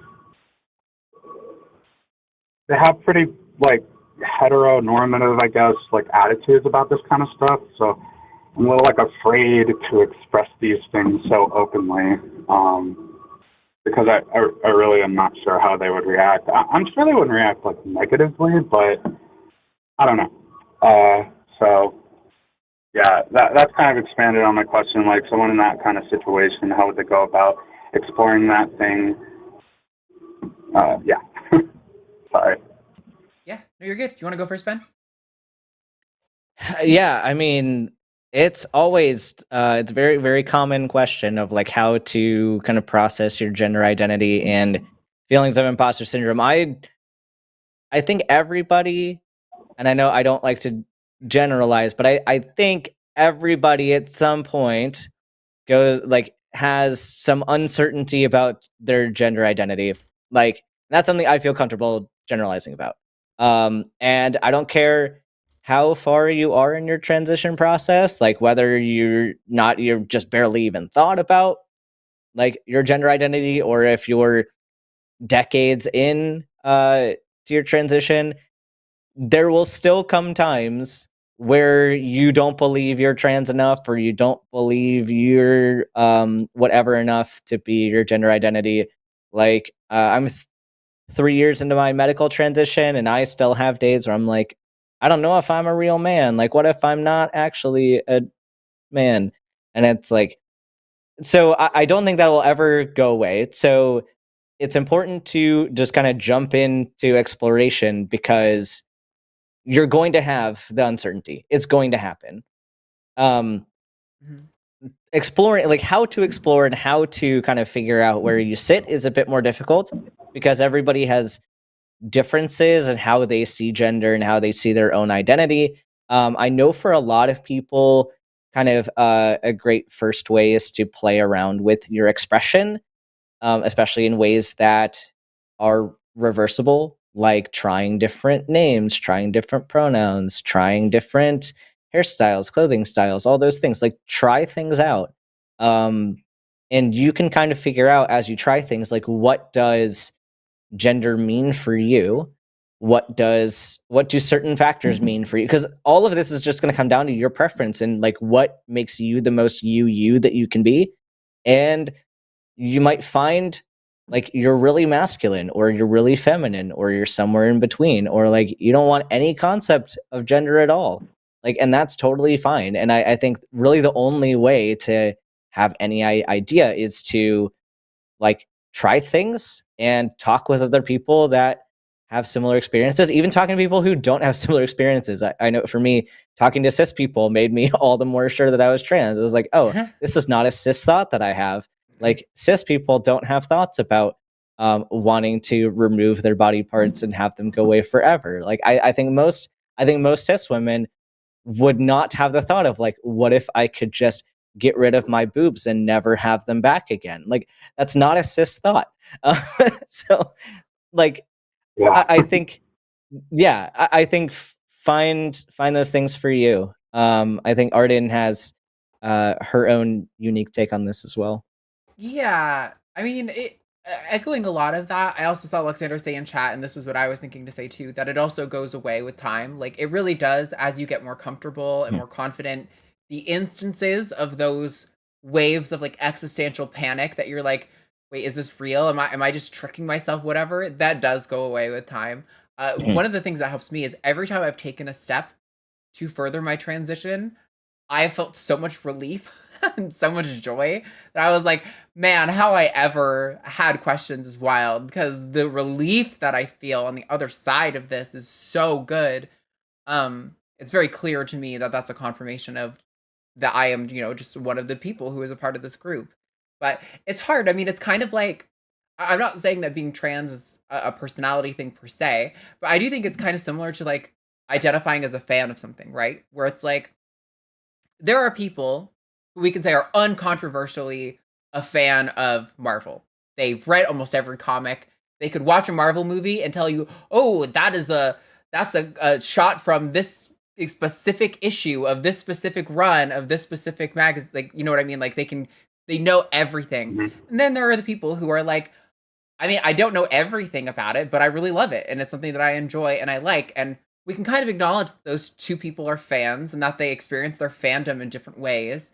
And then there are people who are like, well, I really like this thing, but I don't really fit those two. So like, am I a fan? And it gets to like a gray line, right? Where it's like, it's kind of like just an acknowledgement of self-determination, of you like looking inside yourself and saying, this feels right to me, this feels wrong to me, this is where I feel joy, this is where I feel distress, and just trying to cultivate a life that is good for you. And if that means medical transition, awesome. If that means being a non-medically transitioning, non-binary, gender fluid, whatever the fuck you want to be, then cool. That's cool too. I mean, it's like on you, you know?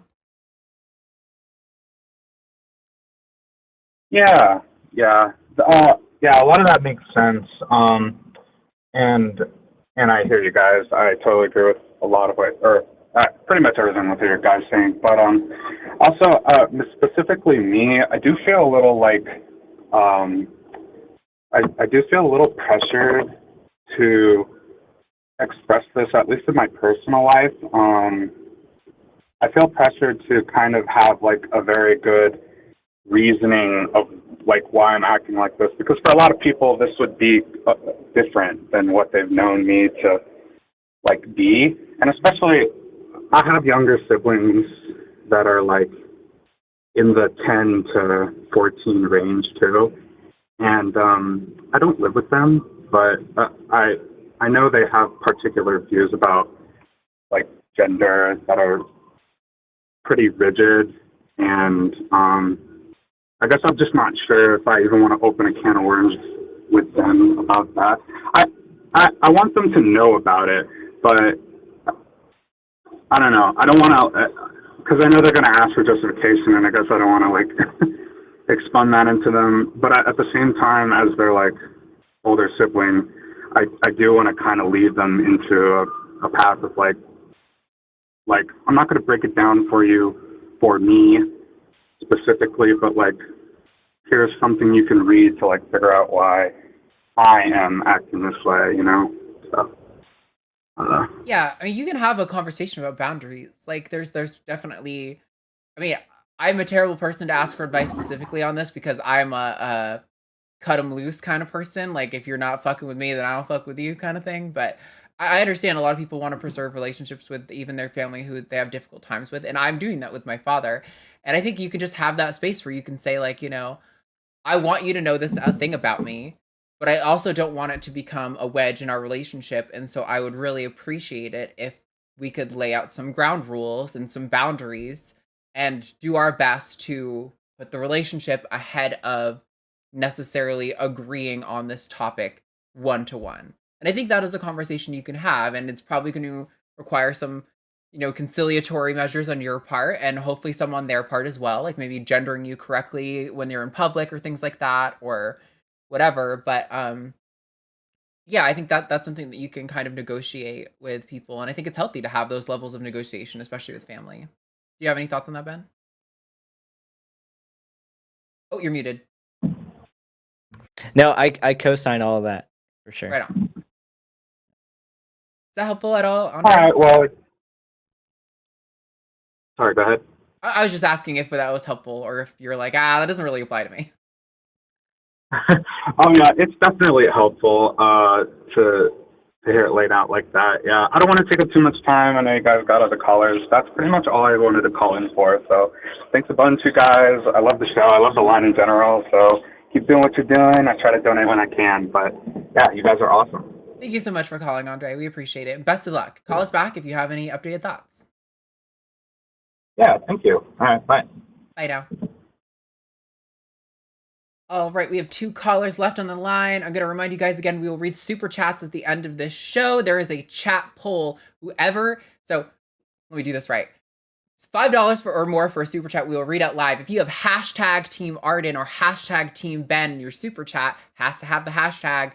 That'll add as 1 point, and whoever has the highest score at the end of the super chat section will have to defend the poll or one of the positions in the poll in chat. So right now it looks like modern country music is the best, and a hot dog is a sandwich are dead heat. I mean, this is a Harris Trump tier race. So get your votes in. Let your thoughts be known. What ridiculous position do you want to see one of your hosts here at the line defend, regardless of whether we think it's true? It doesn't have to be true. This is just for fun.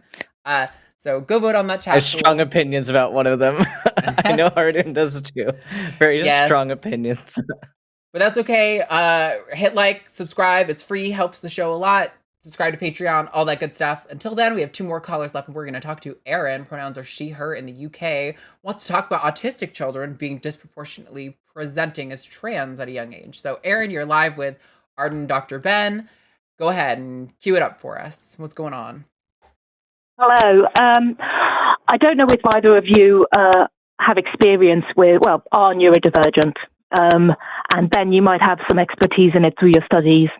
But in the CAS report, in the gender critical movement in the UK, at least, there's this energy coming of, oh my goodness, these young people who've been socialized as female and have autism and or depression are getting gender affirming care as trans.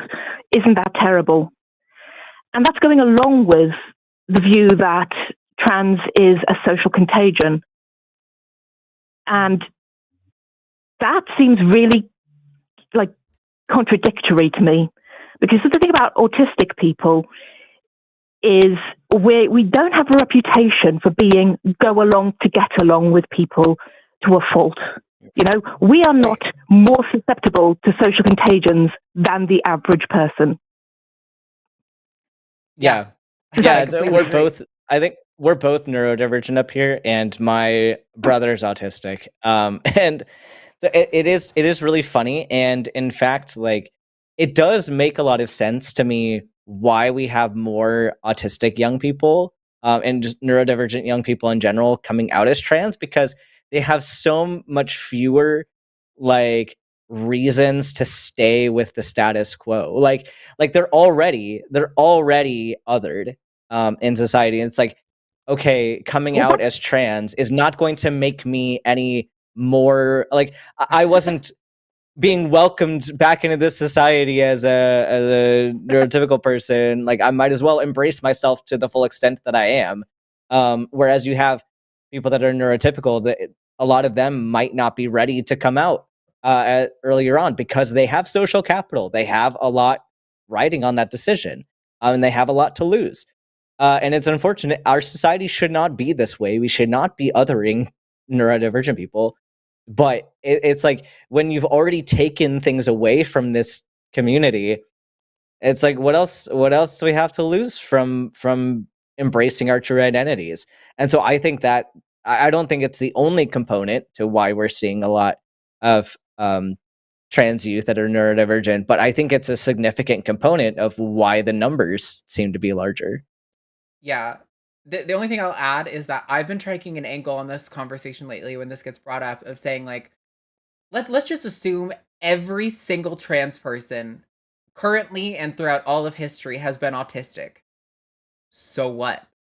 What is that? Yeah. What implication are you drawing from that? Like, autistic people have no sense of awareness or can't, like, determine how they want themselves to be presented? Like, the conclusions that would follow from having a problem with this don't make any sense, and they don't do anything to defend the position that somehow trans healthcare is a problem. Like, you're just being ableist now, and I'm like, I don't.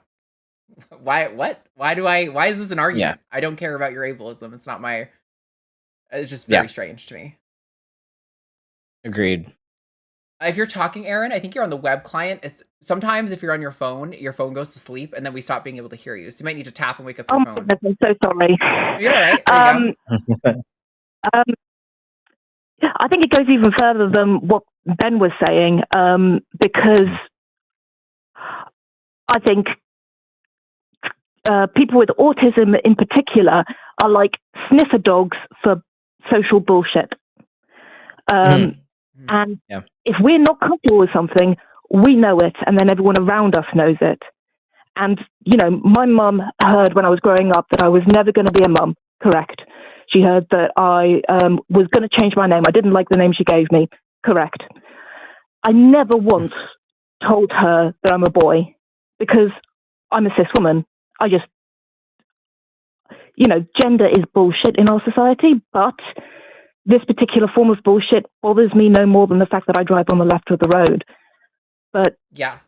There's the outsider thing that, you know, halfway to being aliens. But yeah, you're also right that, you know, as you may know, autism causes vaccines. Autistic people are awesome. It's not, that. You know. Yeah. So love it. So I'm sorry that I've not been very spicy for you. I do have a comment on an earlier caller who was talking about hormone therapy being stopped for minors. If that was true, we would suddenly have a lot of type 1 diabetic children dying. People seem to forget what hormones are.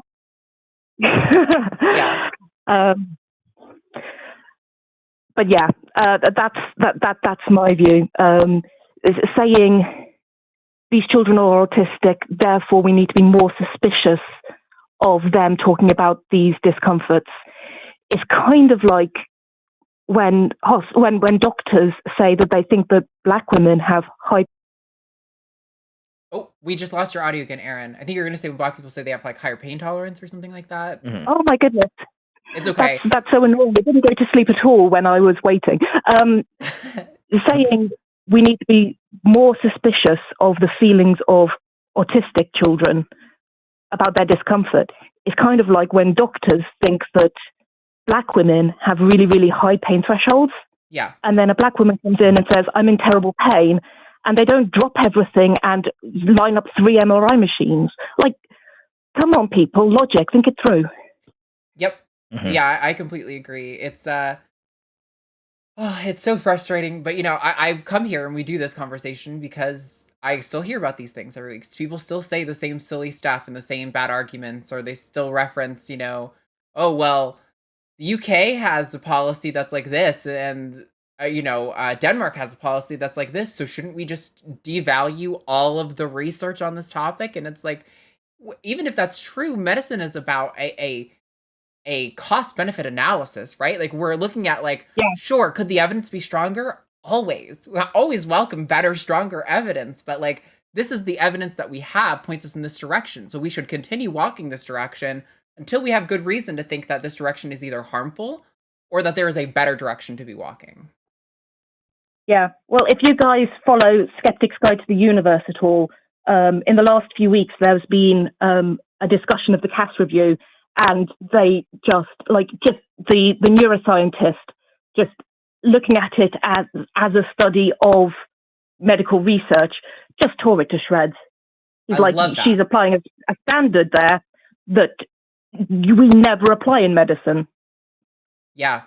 I will tell you, I actually just connected with Skeptic's Guide to the Universe, and there are some, me and their coordinator have been coordinating amongst each other. There will hopefully be some sort of collaboration after the election. So hopefully in the next couple months, you will see somebody from Skeptic's Guide to the Universe over on the line, and maybe something vice versa. Not entirely sure on the vice versa, but we're definitely getting them on here at some point in the near future. Brilliant. Well, thank you very much for letting me call up and expound this rant that's been bubbling for months. I appreciate it. Thank you so much, Aaron. Okay, bye. Bye. Aaron was very pleasant. I like Aaron. Yes.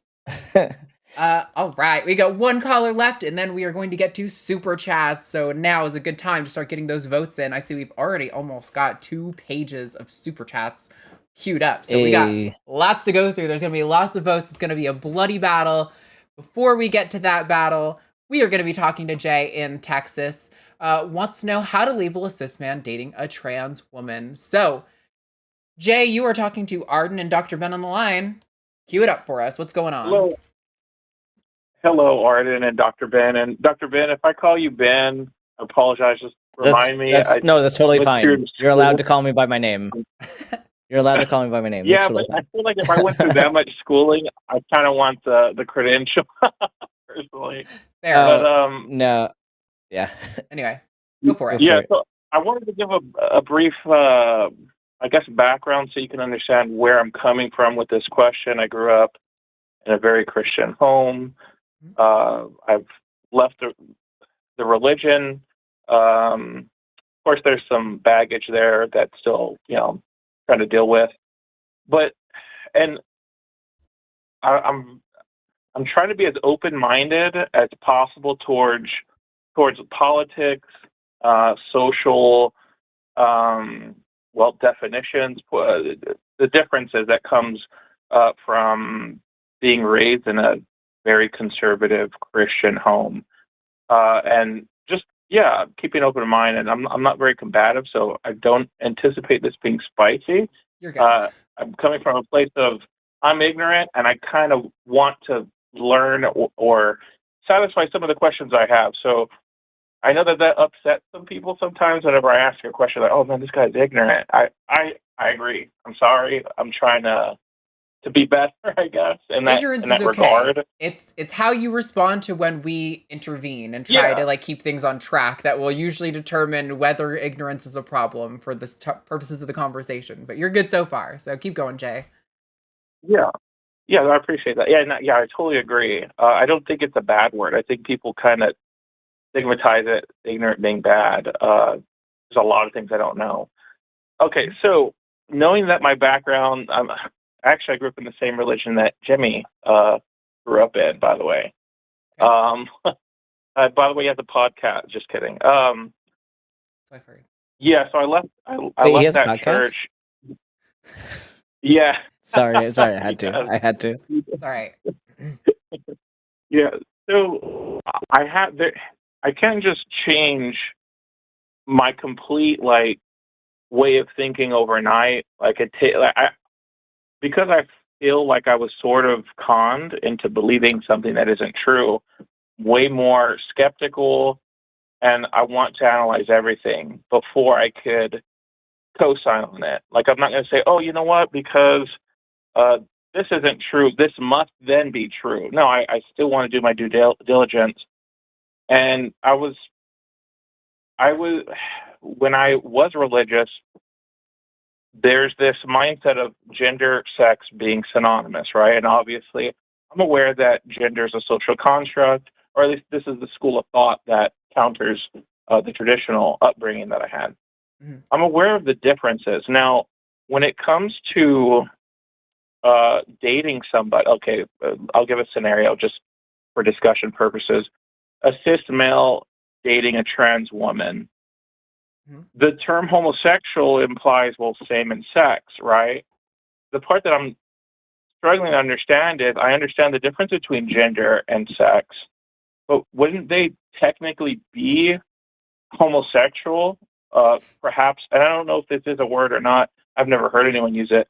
Wouldn't a more accurate word be heterogender? Because the person's gender absolutely changed from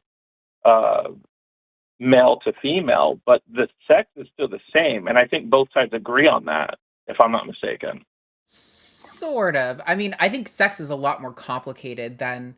It's not just an on or off switch and you get put into the male or female category. It's a collection of many different characteristics that compose what is your biological sex. And a lot of those things are subject to change. So I don't know if I would say I completely am on this. I don't typically like to call myself female, but I also feel like calling myself a male is not accurate either. So it's kind of I have fucked with my biology. I am a woman. I don't think it's right to call me a male. I'm not as comfortable saying I'm female as some other trans people, but that's besides the point. I think the problem is we're kind of looking at etymology of words here, and I think that's a bit of a mistake. A good example is people often complain that, "Oh, well, I'm not afraid of trans people, so I'm not transphobic." But obviously that's not how the word is used. And phobia is used in some contexts to mean a strong aversion. So transphobia can absolutely work, even though it's not referencing a direct fear, an emotional response per se. Similarly, when we're talking about homosexual behavior, that's like a medicalized way of framing sexuality and like attraction, but it's obviously a lot more nuanced than that and very influenced by social norms, right? Because like a homosexual person, let's say it's a gay cis man, when he sees a man walking down the street, it's not like his XY chromosome detector sticking out of his forehead starts blinking red and he goes, I can be attracted to that one because that's a male. Like, no, you just look at somebody and you feel some kind of way, right? So I think it's kind of a mistake to think that because we have these categories of like homosexual and heterosexual, and there is a contingency of people, by the way, who do would say they're like heterosexual but homo romantic, that kind of thing. I've heard people say that before. I don't really love that. I don't think most trans people would feel very validated by that. But you know, call yourself whatever you want. I'm not your mom. I think it's just like, it's a mistake to assume that like, yeah, the etymology of the word has any influence on what's going on here. Because like, you know, regardless of how anyone watching perceives me, regardless of how you perceive me, Jay, when I'm going out into the public, people treat me like a woman. Strangers always gender me correctly. Men will do this thing where they like, if I'm lifting something heavy, they assume that I need help and they like push me out of the way to lift things for me. Like I get treated like a woman in society. And so when people are attracted to me, I'm not going to be like, I must hold you up because if you are a heterosexual, I am in fact assigned male at birth and that's going to conflict with your box. Like, no, if someone's attracted to me, they're just attracted to me. It doesn't really matter what my biological sex was at the time I was born for how they're attracted. But I think sexuality is a very, very complex topic. And I think I'm going to piss people off with this one, but I generally think most people are probably all some degree of like pansexual or bisexual, and that some people can fall really far on the scale where they're like pretty much straight or pretty much gay. But most people, I think sexuality is a lot more of a ocean, right? It's like it's got several different axes and different points all over. So yeah, I don't know. Ben, did you have thoughts? Or Jay, did you want to respond? And then we can get Ben in here on some of this. Yeah. So I guess, and keep in mind, really not trying to offend anybody, just trying to express my way of thinking. And if I do unintentionally offend, just I'm ignorant and I apologize in advance. You're good. So I do think, and I think you would agree, words are important. It's used to express ideas, and we ought to try and be as concise as possible. At least that's what. Okay, maybe I'll just speak for myself. I try to be as precise as possible because I like to try and stillman people's points of view, because I do want to know where they're coming from, why they think what they think, and then I can also respond better. And everything you're saying is true, like the nuance of this topic. Yeah, it's going to be difficult for people to kind of get on the same page. I get that. It's for me, okay. The reason why it's still difficult for me to reconcile, okay, well, that person isn't gay, or, okay, maybe gay is not the right word, homosexual would be more precise because it's implying same in sex. I understand your point with etymology. I feel like we have to be consistent if we want people to understand where we're coming from. And then when we kind of mix and match these terms that maybe don't express precisely our view, that's where the other side, and So, Jay, I'll freely I admit. do want to. Can I just add one thing, Ben, really quickly, and then I'll let you go. It's like a one sentence. Yeah. My partner right now, I've been with him for 3 years. He's only dated women his entire life before me, and now he dates me. I think anything that you have to assume that somehow changes his sexuality means that you're assuming things about our sex life. But anyway, Ben, go on. Well, yeah, and I think the problem here, like, is okay, yeah. Repeat it. Yeah, I said my partner, I've been with him for 3 years. Very happy with him. We're in love. We're good. He's only dated women his entire life before me. Now he's dating me. And the only way I can imagine that could change his sexuality in someone's mind is if they're assuming things about what we do sexually. But anyway, that's Ben. Go ahead. Yeah, Jay, I think your approach is problematic. And I think Arden covered a lot of it, but like I understand the desire to be precise. I think that precision at the expense of like othering people and like essentially like dehumanizing people, because that's kind of what it comes down to, is not the right answer. I don't think prioritizing in that way is correct. There are ways to understand that like precision with words doesn't involve necessarily having the same exact precise definition for every exact context, right? Like words are contextually relevant. Like you have ways that we use different words, and we understand that when the words are used in the context that they are, that they can have a variety of different connotations, right? So I think that it's kind of disingenuous to say that we should use like terms related to sexuality in a very specific way 100% of the time, because we don't do that with really any other words in the English language. So it seems like it, and I don't want to put this like I don't want to say that this is your argument, but it sounds like, and where it comes from, what it sounds like for me, from my perspective, is it sounds like you're wanting to other trans people and wanted to put trans people in a separate category from cis men and cis women, in that you should have to specify that we're attracted to a trans person because they don't fit your definition of sex within your terms for sexuality. I reject that. I do not think that precision of language is worth the othering of a minoritized group of people, and that is dangerous in multiple ways. And it suggests that you deserve to know what is in somebody else's pants, etc. And that's creepy as fuck. So I'm going to adhere with the definition of like heterosexuality being like you are attracted to somebody that is not of your gender. And so if a person is exclusively attracted to somebody that is not of their gender, then I would say that would meet criteria for someone being straight.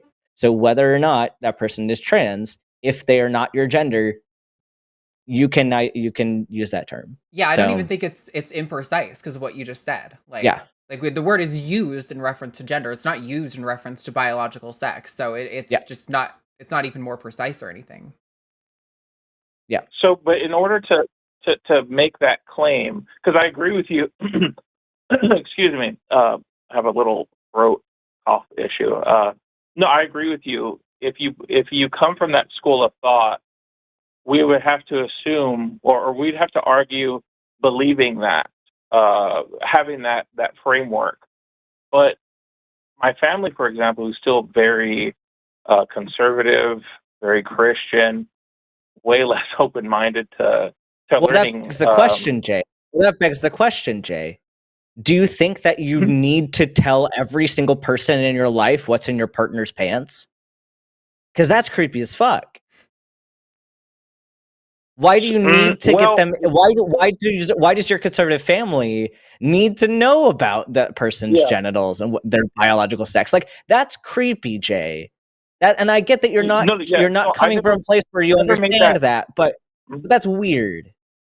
You don't need to be that level of precision. You don't need to have that level of precision with everybody all the time. I don't mean to make that argument, though. I don't mean to make that but argument but you are making it, and that's the problem. You need to change your framework on this. Like, sometimes people argue things, and like I get people are trying to have like this philosophical discussion, but sometimes the level of philosophical discussion that people want to have is just unnecessary and creepy. And this is where we get a lot of the times with philosophers and with philosophical. What was that? Oh yeah, I was just asking because I'm a little confused, but I want to try and still man your point of view so that I know that what you're saying. Okay. So the implication is that because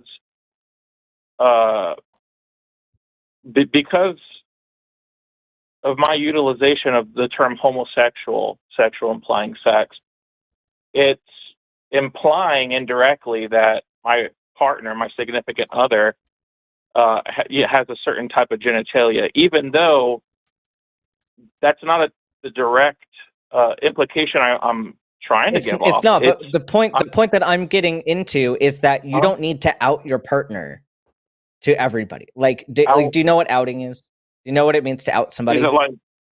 I think so. Is it like letting them know that they're trans? I'm Yeah, assuming. if you like Yeah, told it's your telling family somebody my else that your partner is partner. trans. Yeah. Yeah.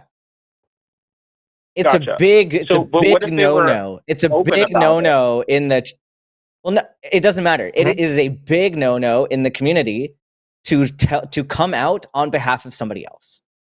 It is a big absolute no-no because you are taking away someone else's autonomy. If they choose to come out, that's their business. It doesn't matter to who, or when that happened. That is their business.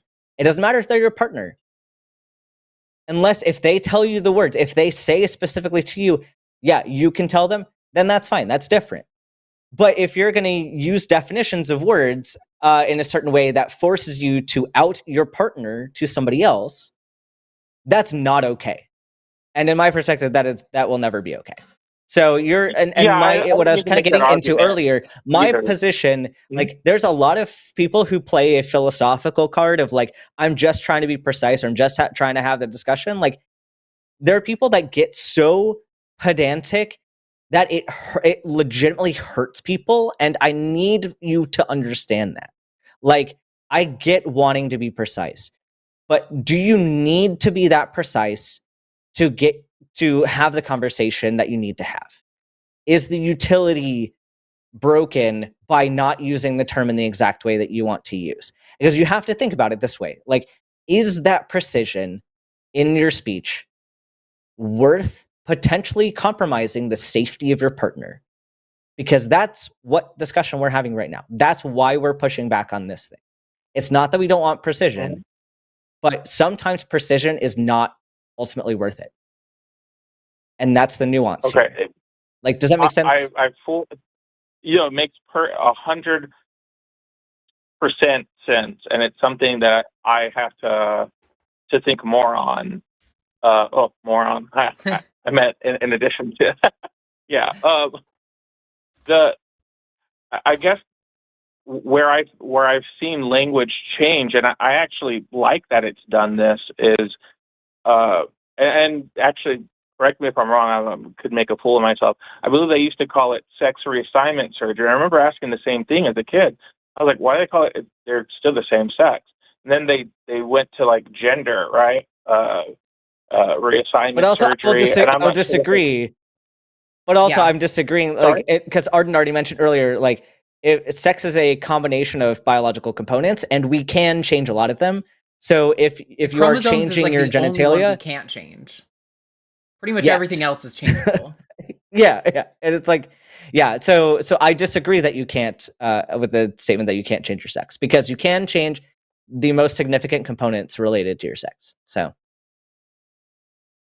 Okay, gotcha. Yeah, actually, I watched last week, and you referenced that there's more than two sexes, right? Or I believe there was a caller that brought up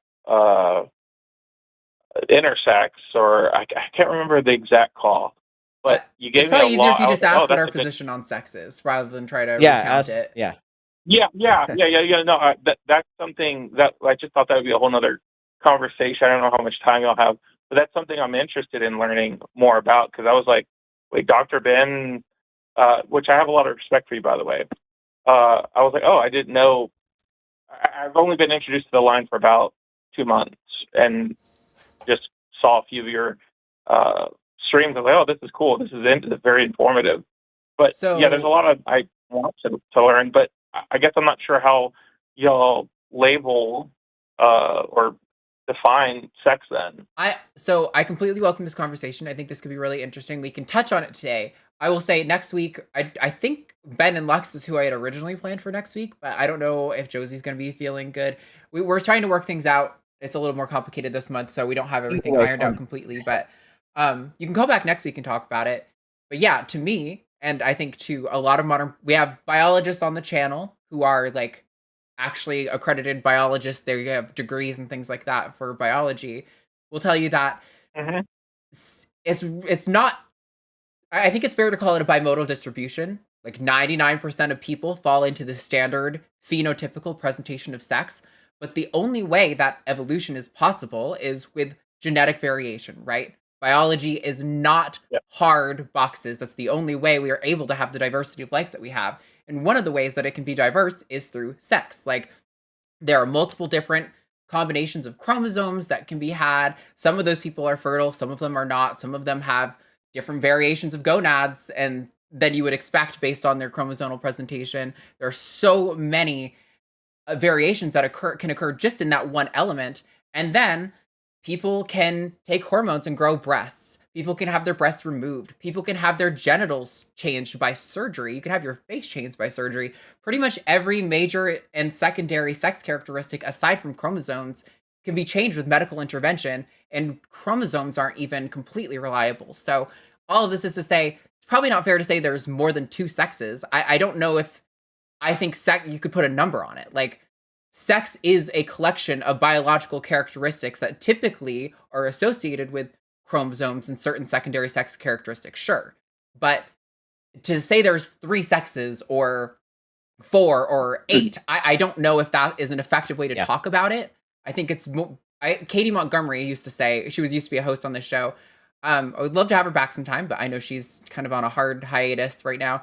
Was that sex is an nth dimensional or a multivariate nth dimensional something, where it's like there's theoretically almost infinite combinations, not really infinite, but it seems that way from our perspective, of ways that your biology can come together. And to limit it to there are 2 sexes is myopic. There are definitely 2 primary presentations that happen most of the time, but that's not at all fully encompassing.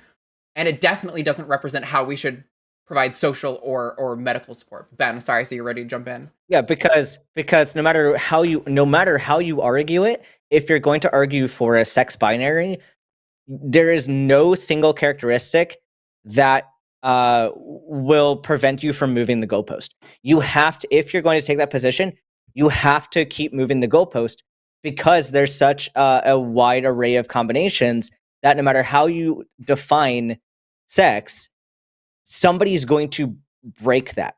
Somebody is going to be an exception to that.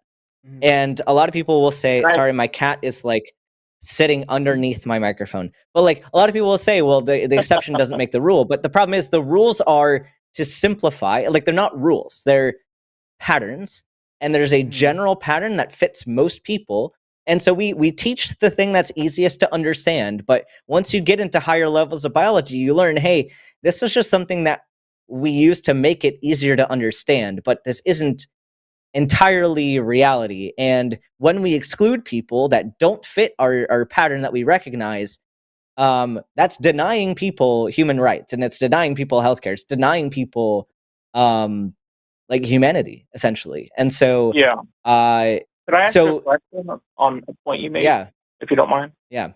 About the binary. So, and by the way, once again, I never want to go toe to toe to you, because I know you'll just, that's not my style, and you will own me. I know that. So I'm really not trying to be combative. We appreciate the questions. We appreciate the way that you're talking now is great.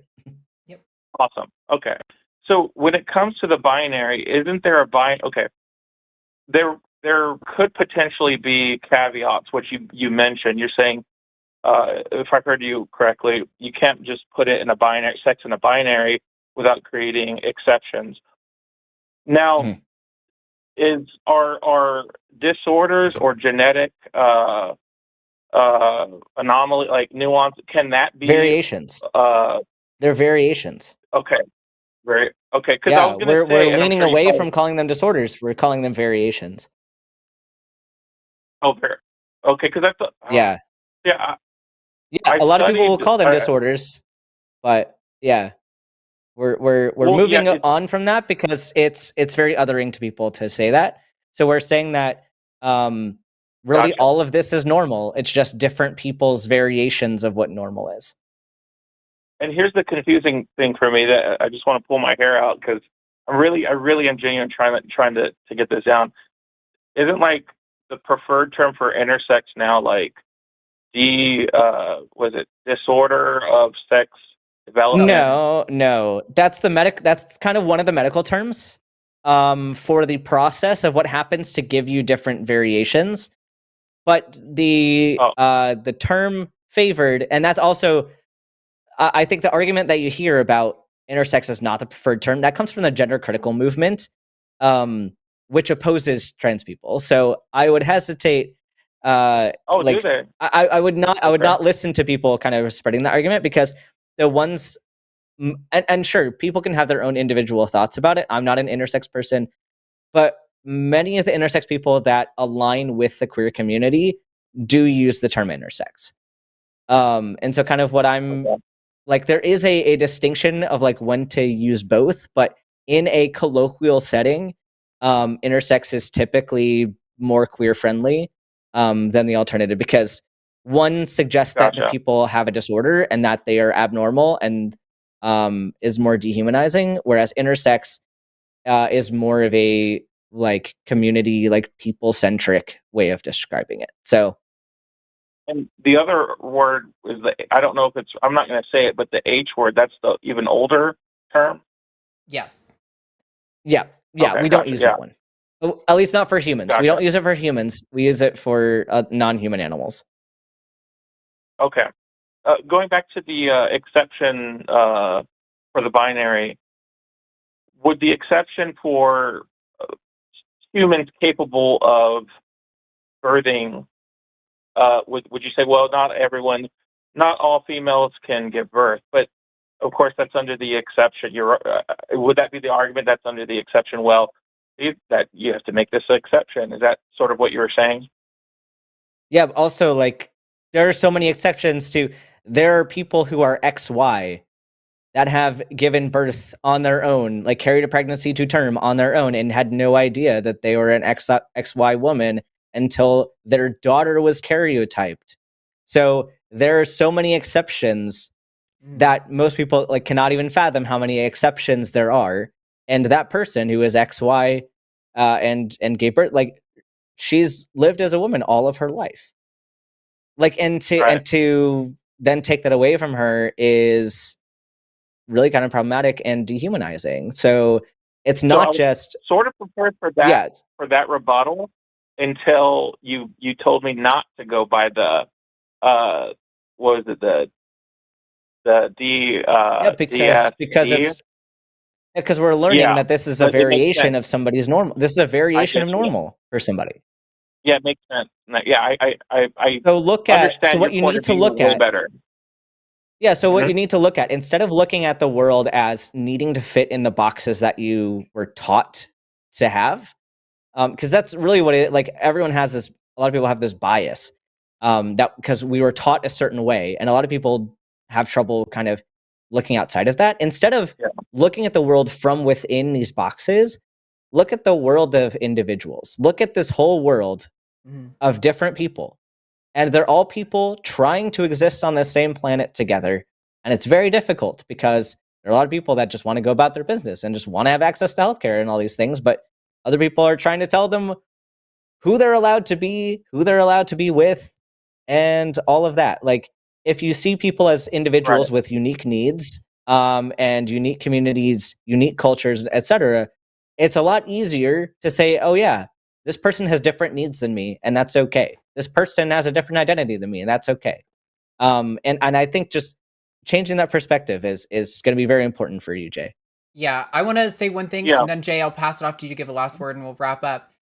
There's actually a name for kind of what we're talking about now, and it's something that Richard Dawkins steps in all the time, which is the fallacy of division, or sometimes people refer to it as the ecological fallacy in this context, which is this notion that something that is true of a population of people is also going to be true for all the individuals in that population. And that's just not how biology works. Like, I think it's fair to say that sex is bimodal, almost binary at a population level. But the problem is when you try to apply that to individuals and say, oh, well, you can't really be female because of this thing that's true of the population, it doesn't always hold up when you start breaking down those parts for individuals. And that's kind of what Ben was just saying, but I was just kind of giving some context to it. You could look up fallacy of division. Highly recommend it. Gotcha. Yeah, no, I appreciate y'all talking to me, and I think y'all received me in the spirit that I wanted y'all to. Just some people in chat can be a little critical, and I don't mean to come off that way. I'm just trying to learn. And if you don't mind, I'd like to call in. I can't guarantee I'll be able to do it next week, but in the future, there's a lot of questions I have, and I enjoy y'all's show. And Dr. Ben, appreciate you enlightening me and giving me more food for thought. Thank you so much. Call Jay. back for sure. Definitely call us back. We'd love to talk to you again. Appreciate the conversation. Awesome. Yep. Have a good one. You too. Later, Jay. That one goes out to all the haters who can't handle when I yell at dishonest people like Jacob, who can recognize that I had a perfectly pleasant conversation with Jay, even though we probably disagree on a lot of like the individual nuance. Jay read to me as someone who disagrees, but who had a sincere, honest interest in just understanding, not coming in trying to prove his biases that he already had. So I really appreciate that conversation with Jay. And I invite anyone who is similar to Jay, who maybe doesn't agree with everything that we say, doesn't understand some of the reasons that we advocate in the way we do, but is sincerely, honestly, just trying to wrap their head around this topic because it's complicated. And there's a lot of misinformation that's put out there, sometimes by smart people like Richard Dawkins. That is bad information. And so we want to help you understand. Like, the frustrating thing is with Jacob, I would have loved to have had a sincere conversation with him about the studies that he was referencing, where he, what is the population, what did the participants in that study look like? Where did they source that information from? Like you were saying, what is the funding? I would love to be able to get into that with him. But unfortunately, it came in with an agenda and stepped in it so fast that we had to call him out immediately, and then nothing productive happens, right? We don't actually get to help him understand. We just get to point out to the audience ways that it's not good to handle this, or like logical missteps that they could also be taking, which is helpful too. I really love the conversations with Jay where we're really able to like deep dive into a topic. And so I really hope people who want to call in, watch Jay's call, watch how he handled that, and also understand that, do we talk a lot on this show? Fuck yeah, we do. But you know what? It's our show, and we talk a lot because we are literally up here framing ourselves as, to some extent, the experts who are familiar with these topics, who understand the research on these things, who are wanting to combat misinformation on these things. And if I interrupt you, it's not because I'm such a bitch and because I just really hate to hear you talk. It's often because you've said something that needs correction. And this, unfortunately, is not going to be a platform like Jubilee, where we bring on bigots to voice their opinion and ask, like, well, let's see what everyone thinks, and act like all opinions are valid, because all opinions aren't equally valid. But I appreciate when people are coming from a point of ignorance and being like, hey, I genuinely don't know. I'm not trying to be hostile. This is just where I'm coming from. Help me understand where you're coming from. And I might not walk away agreeing, but at least I'll understand your position better. I think that is really what I'm looking for here. So definitely.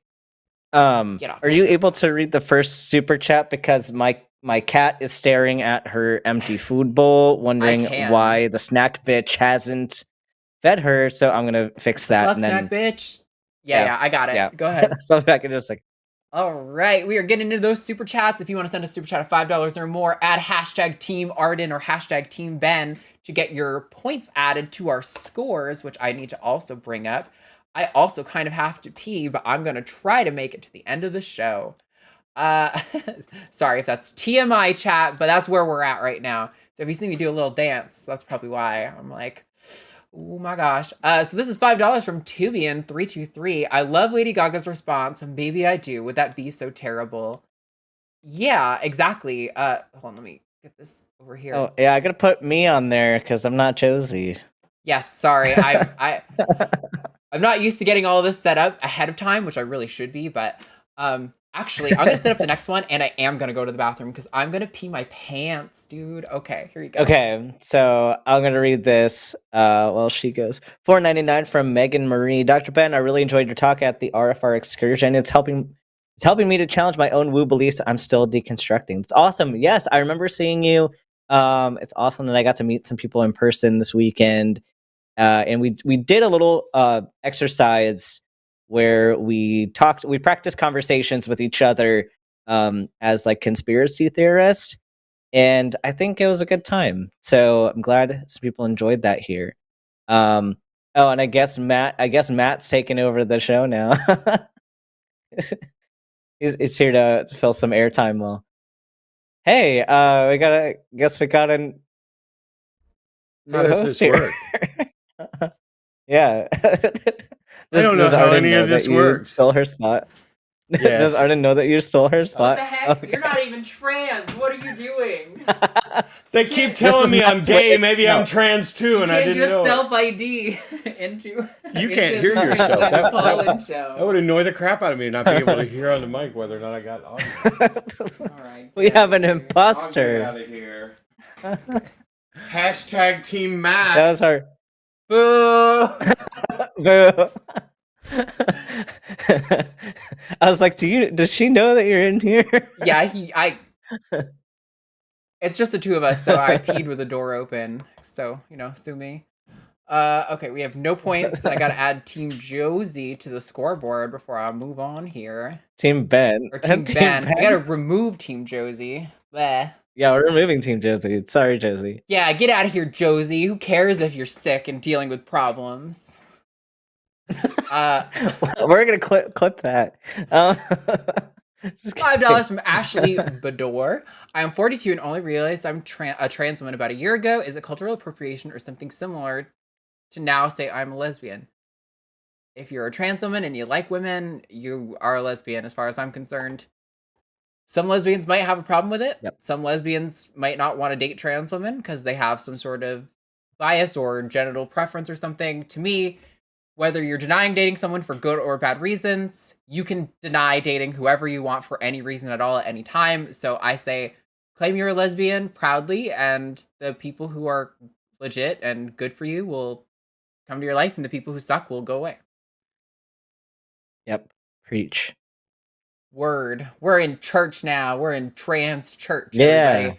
Trans church, everybody. Welcome to Trans Blaze Church. didn't call in to defend his belief that, that gender claims That are we're the same as religion, faith claims. yeah. So, I'm just going to give him a little, there you go, little nugget for you, Blaze. You can call in and complain that I'm perpetuating this as a religion or whatever bullshit you believe. $5 from Mr. Boricua 10. Listening at work. Here's to a good show. Hashtag Team Snack Mom. Yes. Thank you. Go, you're on the board.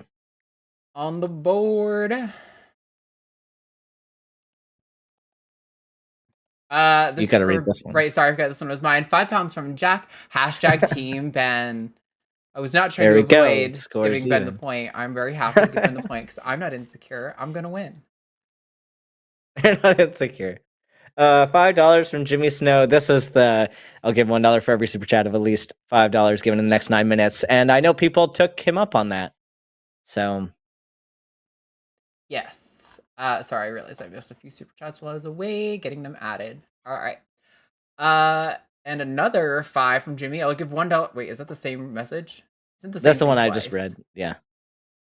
So there is 2 of them. He sent the same, but it's the same exact message both times. Oh, So thanks for. He just sending wants that double the question. attention. Just wants double the attention on our show. $5 from Taylor Made at 28. Team Arden. Taylor. No hashtag no vote. No hashtag no vote. I no vote? appreciate, but where's the hashtag, friend? Man, that's rough. Sads. $5 from Gemnick6. What did Sushi Chef A say to Sushi Chef B? Wasabi. Hey. Hashtag Team Ben. You know, I will laugh at the joke because you gave me the vote. So I'm going to say that's the best joke I've heard all day. I'm also going to real quick here before I take the next one, close out Call-In Studio because with the 2 extra shows every week, we're going through our funds very quickly. So I want to preserve that and also end the poll to see what is officially our shitty position we have to defend. Ooh. It looks like hot dog is the standard. It's the same percent, but they order it top to bottom and which one is the highest. So I think hot dog is a sandwich is the official winner. which is wild because I kind of like the country music one, but the chat has spoken. The tribe has spoken. The chat has spoken. You know, we're full on Survivor here, so a hot dog, a sandwich. Queuing up that for when we go over to the debate window over here. $5 from Nathan Arndt. A church sign in Dolton, Illinois. Come in, stranger. Leave a friend. Love you, Arden. Hashtag Team Dr. Pen. They're doing the thing to me. I love it. I love it. Yes. Also, come in a stranger, leave a friend is a choice of words you can do. Yeah. Oof. It's for the orgy church. You're gonna come in a stranger. Yeah. Team Arden better step the fuck up. I don't know what's wrong with you guys thinking that Team Ben can win. Despicable. $4.99 from Jason getting those snowbucks for the show. Hashtag Team Ben. Hey, got more Team Bens tonight. Oh yeah, shit. Oh my god. I know, Team Arden. Pick it up. Thank you, Jason, for making Jimmy Snow pay more money. $10 from Believe. Gotta go with my girl. Hashtag Team Arden. Hashtag her Magaz dimples. Her mug has dimples. Yeah. Oh, her mug has dimples. Yes, even my mug has dimples. That is true. I can't wait for the holiday. Y'all, I've been working so hard to up my graphic design game. I'm finally getting my head around Illustrator. So hopefully this year we have some much cooler designs. It's much more professional looking designs for the mug challenge. And hopefully we can get more people involved. I would love to, because that was so much fun. Yeah, because we have so many more hosts now too. Yeah. It's awesome. Keep expanding. Yeah. Intense.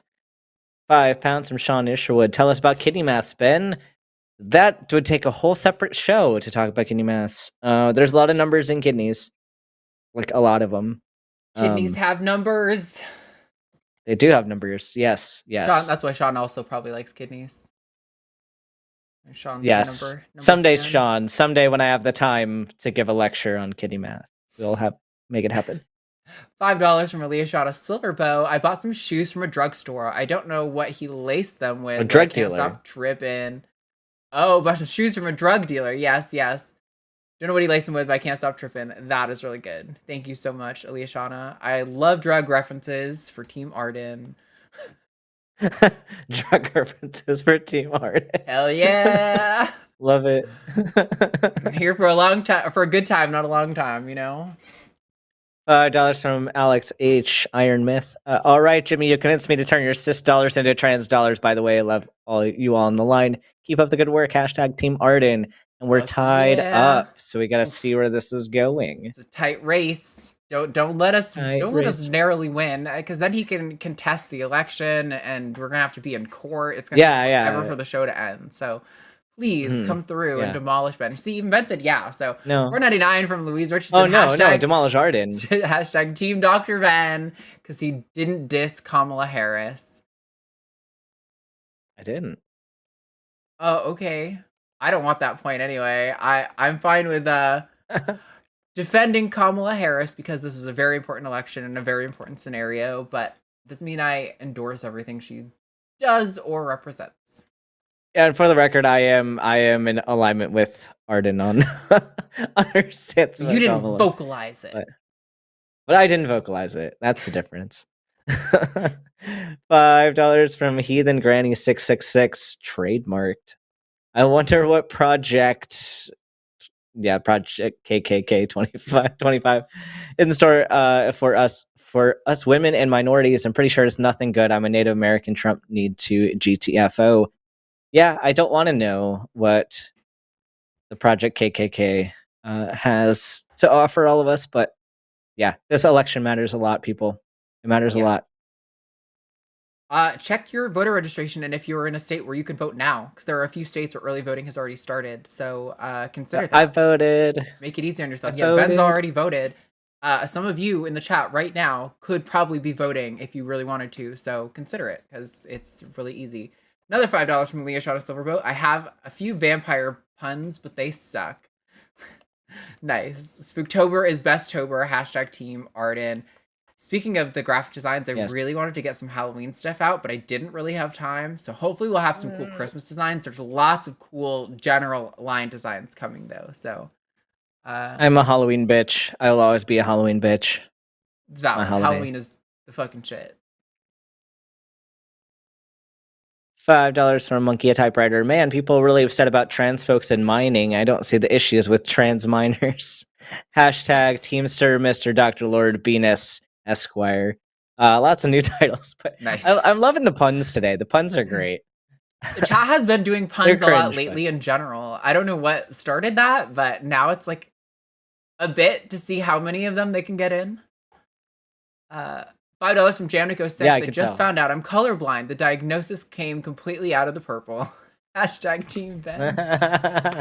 That's Love it. really I love funny. it. I haven't heard that before. Ooh. $99.99 from Gecko36. Bring on the match.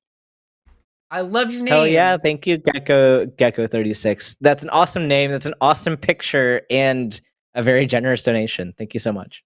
Yes, very, very kind. I would show you off my gecko to say thank you, but unfortunately, my favorite gecko to show off has been possessed by Satan in the last month. And if you try to touch him at all with anything, he violently attacks whatever you're touching him with. So I don't be handling him too much these days, but I don't know what happened. It's so out of nowhere. I haven't noticed any wound or anything that could be like, oh, he's in pain. I don't know. He just decided one day that he fucking hated me and has made it very clear since then. £5 from Seraphina985. Arden, so much of transphobia is wrapped up in misogyny. It is twisted into defining people by their disgusting, hateful views. Hashtag Team Arden, trans women unite. Yeah, I think there's a lot of misogyny in it, and there's a lot of homophobia in it, but also a lot of homophobia is informed by misogyny. It's like this whole notion that it's not just women that suck, it's everything related to women, femininity, anything that could broadly dissociate you from stereotypical masculine presentation is kind of like wrapped up in misogyny, and that includes trans people and even gay cis men in a lot of cases, I think. Definitely. $20 from Jimmy Snow. Week. I rounded it up. We had 15 super chats, so I add another $5 since Gecko was extra generous. Good thing they didn't send $5 20 times. Yeah. Thanks, Jimmy. We have $10 here from Skeptoidius. So far, the governor of my state has vetoed every single bill put forth by conservatives that would make life harder than it already is for trans people. A bathroom bill, sports bill, and a care bill. Yeah, and while governors can do that, most states, I think, have a veto-proof majority rule, meaning the state senate, when they're voting on rules, if a governor vetoes a bill and they have enough people, they can override the governor's veto and enforce the bill anyway. That's happened in a few states in this case. So don't just vote for Kamala Harris. Vote down the ballot. Your state representatives and your state senators are just as important as, even some cases, maybe more important. That might be the last sort of wall we have against like a fascist theocracy. So yes, vote down ballot, vote blue, please. I mean, there's some cases where maybe there's a Democrat who sucks bad enough that you could vote for like an independent, like Bernie, for example. But I'm gonna guess in 99% of your counties and states, that is not the case. So. $10 from Dominic Belcher. So God created man in his own image, and in the image of God, he created him, male and female, he created them. Cool. Word. Thanks, Dominic. I can't tell if this is a Christian trying to tell us that there's only two genders, or if this is someone trying to point out some weird pronoun shenanigans in the Bible. Yeah, I don't know. Like, and female created he them. Is that created he them. Joke? Yeah. Maybe. I don't know. I'll take your money either way. I don't know. Yeah, I'll have to explain. You can explain this to us in another super chat if you want. Yeah, for real. £5 from Sean Isherwood. People interrupt Arden too much. I mean, even I did when I called a while back. Sorry, I don't know what the deal is. Well, people were saying my mic was quiet. Even Jimmy said it a little bit later. But I kept listening back. I kept muting and listening to the show and not hearing a meaningful difference myself. So I don't know if it's maybe my phone's audio is just so bad that everyone sounds the same. Maybe the callers couldn't hear me. I don't know. I don't mind when our hosts interrupt because it's hard to get a point in. It's hard to get a line of questioning in. Sometimes you got to kind of try to bulldoze the other person. Yeah. That sucks, but it's just how the format is. I don't mind when they interrupt me rarely or if they're actually responding to something I said. But in the case with Jacob, he kept, like, one of the times he interrupted me, I was talking about how, what he said was wrong, and he just, like, he interrupted to just reiterate the same point again. And it's like, I don't need you to do that. I heard your reasoning, and I'm currently explaining why it's bad. You don't need to interrupt me to reiterate the same thing again. Like, that doesn't make any fucking sense. It's also, like, it's our show. We're literally here inviting people to call in to hear our thoughts. So it's not like this is, like, we're not doing a debate scenario where everyone gets, like, a 2-minute opening and you get to present your case uninterrupted. That's not what's going on here. So, yeah, the way people react to me is very, like, telling and entitled. Jay was great. We might have overtalked Jay a few times, but Jay understood the scenario. He understood where he was coming from, and he was very, very respectful the entire time, even though I suspect he walked away not in complete agreement with us, which is fine. I don't need everyone to be on our side 100% of the time. Yep. $5 from Mr. Boricua. 10. Roll the R a bit. I think I did that. I think I did an okay job. Trying not to lose my shit on Jacob's call and have my coworkers gawk at me. Hashtag Team Snack Mom. We're tying it up. We're tying up. This is gonna be a close race. It is the close game. Race. We are on the last page. We've got probably like 15 or so left. So now is a good time to be getting in those last minute super chats. Vote for your team. Hashtag Team Arden, hashtag Team Ben. You gotta have the hashtag no vote. And then we have $5 from Aaliyah Shauna Silverbow. Hashtag Team Arden is on fire today. Take my money. Which wristwatches are Swiss wristwatches? That's mean. Thank you. Tongue twister. There you go. Arden's levels are fine today. See, that's what's so confusing about audio stuff. I wish I could learn. That is a goal for me in the next year, to learn a little bit more about audio engineering and stuff. But it's the setup we have makes it very hard to understand what you guys are experiencing all the time versus what I'm experiencing. And it seemed like everyone could hear me today. So I'm like, it doesn't seem like my audio is quiet to Ben or to the caller. Yeah. I don't know. Yeah. Very strange. No idea. $5 from Jamnick6. When it's hot out, my wife likes me to blow air on her, but honestly, I'm not a fan. Hashtag Team Ben. Oop, I accidentally didn't. I am laughing because it was a vote for me. I am admitting that. Enjoying the fun. Enjoying them. We're tied again. I know, it's so close. It's gonna be narrow. $10 from Katarina. A Haas here. Take my money. Great show today. I've voted for Arden in the past, so I have to go with hashtag Team Ben this time to support the trans mass community. It's performative woke getting activism our redemption. is disgusting.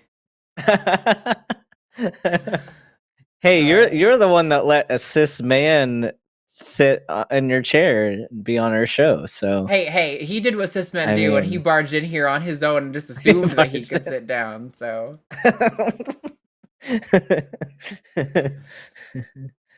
$5. Is this mine or yes, you. I think this is mine. $5 from Jamnick6. Captain America, Captain Crutch, Captain Hook, and Captain Jack Sparrow are all caps. Hashtag all caps. Hashtag trolling the mods. Hashtag Team Ben. I'm a captain too, so that's kind of funny actually. People knew, but trolling the mods. You guys are trying to give our mods an aneurysm a hard time. Yeah. $4.99 from Poor Claire. Hashtag Team Arden. If hot dog is referring to hot dog in a bun, it is a sandwich. You know, we're about to find out. That is the claim that is being levied, so I hear. But thank you for your vote. We're gonna find out. $5 from Crystal B. Hearing Arden defend a position is too good to pass up. Hashtag Team Ben. You guys are see, really they want to hear you talk. $4.99 from Which Is It? Finally got the courage to go to a store and buy gender conforming clothes. I feel so nice now.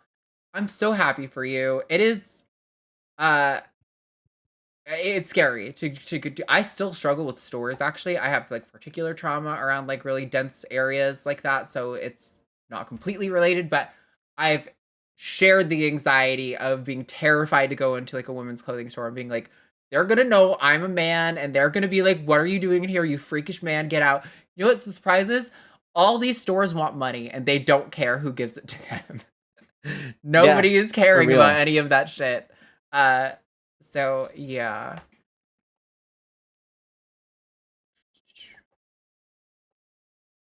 $10 from Skeptoidius. Even if sex was male-female, the fact that there are chromosomal variations within our genes shows that sex is not binary. This isn't getting into the variations of gametes. Hashtag Team Handsome Doc. Yes, that's me. I guess that's a vote for me. And yeah, so there's so many variations, like not on the sex chromosomes, that yeah, it's impossible to align for every single person. Yeah. Only 8 super chats now, so Team Arden, if you're trying to save my ass, you better step the fuck up. Because it's not they're throwing you under the bus right now. $5 from Alicia on a Silverbow. I literally just got a call from a scammer and got to spend a couple of minutes telling him off.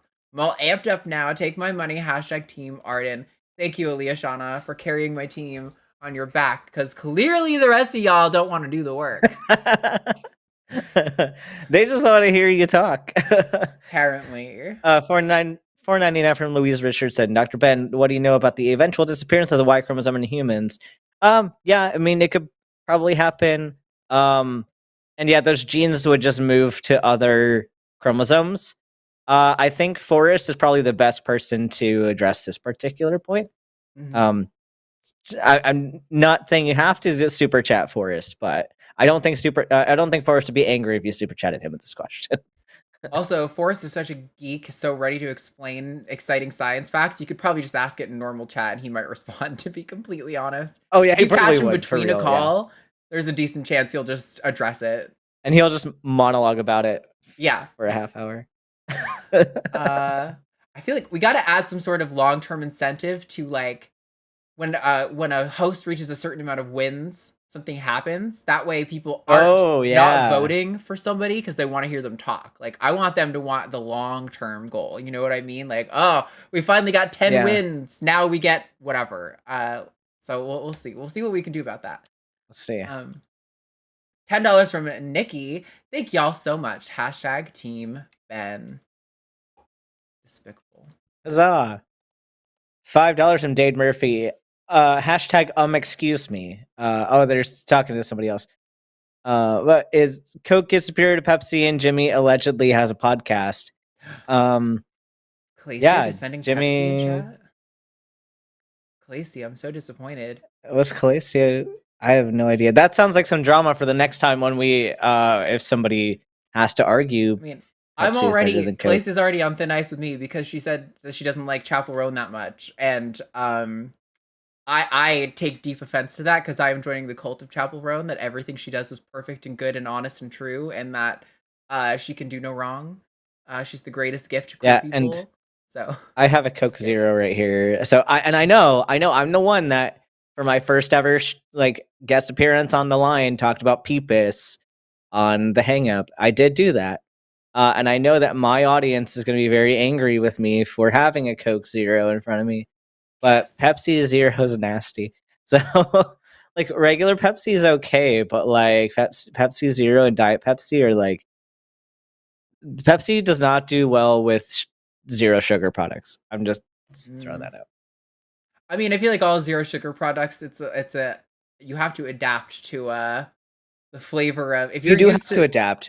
Yeah, it's kind of like drinking a beer. Like, once you've gotten, like, 3 in, you're like, okay, I'm kind of used to this now, but... I actually like Coke Zero better than regular Coke most of the time. But, like, even, like, Diet Mountain Dew and, like, Mountain Dew Zero, like, no. Like, Pepsi just does not do... Actually, you know what one of the best zero sugar sodas is? A&W Zero is actually, like, the fucking best. I love Dr. Pepper zero sugar products. I think The spice Those are blend is pretty just so good. good that it kind of overpowers the stevia flavor a little bit. I haven't had the A&W though, and I do like A&W, so I'll have to give that a shot. Oh, it tastes exactly like the one with sugar. It tastes like sugar. It's crazy. So sorry to derail from the show. I have to ask you a question related to the zero sugar. Yes. Until like a few months ago, was under the impression that there was actually a known problem with the sugar-free alternative sweeteners. But I heard recently that from this person whose whole specialty is debunking misinformation, that was the place that comes from is the same category that we put like all food products in, which is may cause cancer. We don't know yet. But it's actually no evidence that it has any negative side effects at all. Yep. Yeah, it's from the same category that like coffee is in and like some other stuff. And it's funny because one of the ladies, Food Babe, who like had this whole thing. I mean, like the sugar-free thing like was a myth for a while, but she capitalized on a lot of these similar things. But it's funny because she had like a whole thing about like don't go to Starbucks because you're getting like class 2 like carcinogens, which is like this whole category.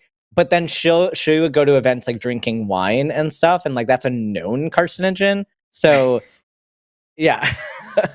Yeah. Like if you drink wine, you have no reason not to drink zero sugar shit. And like, yeah, I mean, like you take your reasonable risks. I was like, oh, it's not even worth avoiding the sugar or it's not worth avoiding the sugar because this has negative side effects. And it turns out it actually doesn't, and it's totally worth avoiding the sugar. And so I'm like, well, that's totally changing how I approach soda now, because I was like, oh, these aren't bad for me, and they are reduced in sugar, so it's probably better to drink these in almost every case when it comes to soda.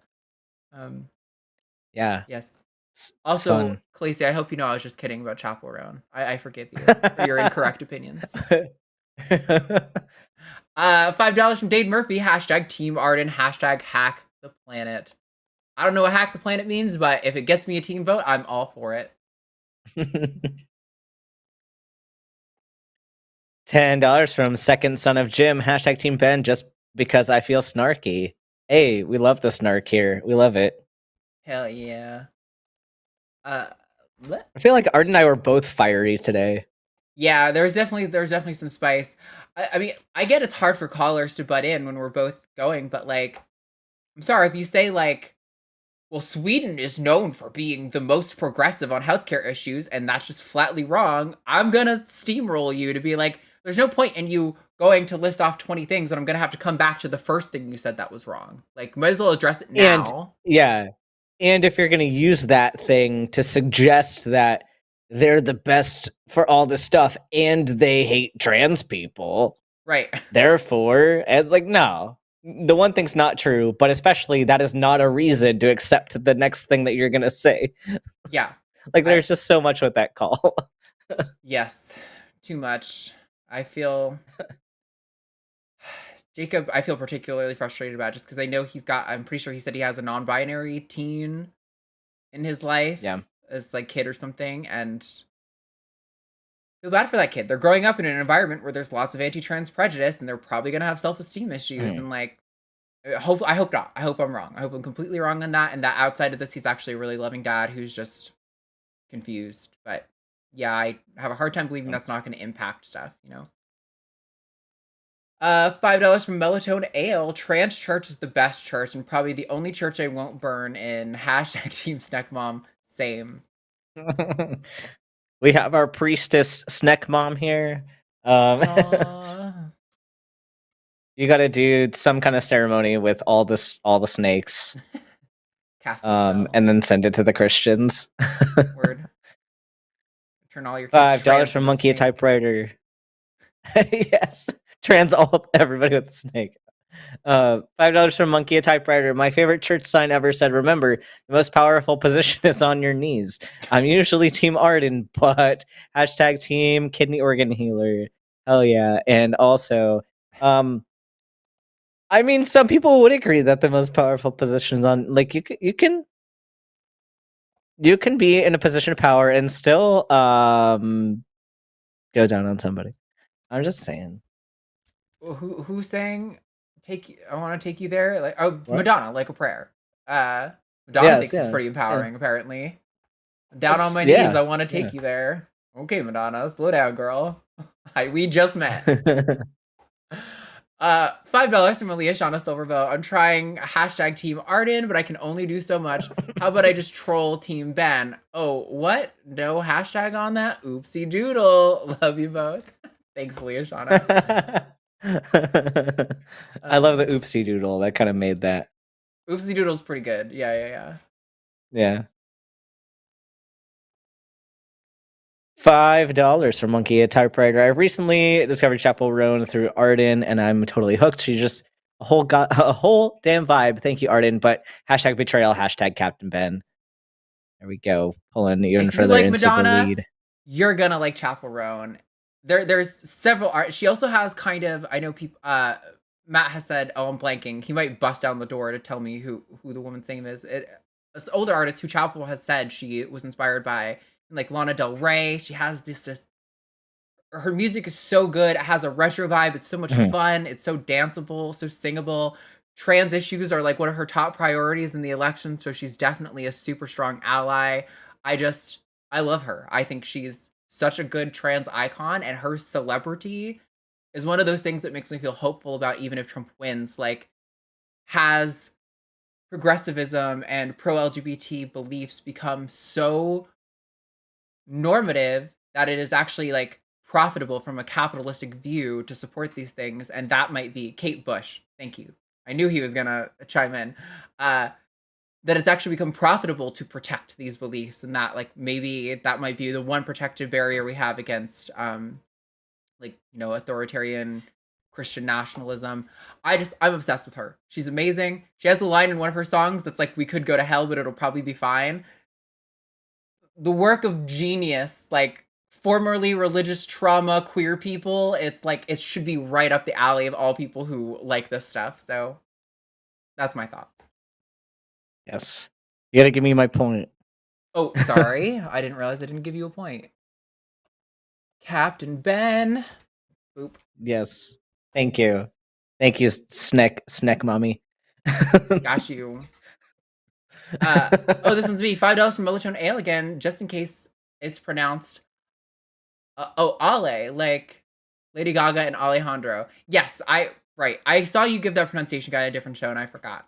Except I'm Alejandra, she, her. Well, good to know. Thank you so much, Ale. Another one for hashtag Snack Mom. Thank you so much. This is the last one, unless somebody jumps in. $4.99 from Gymnic6.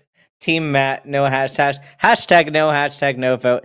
Hashtag oh captain, my captain. Hashtag Team Sushi Tail. Sushi did make an appearance. I think that's a vote for tonight. You still. It's a hashtag I think sushi, it is, yep. So. Yep. All right. I think according to the rules, that means I have been completely decimated by Ben today.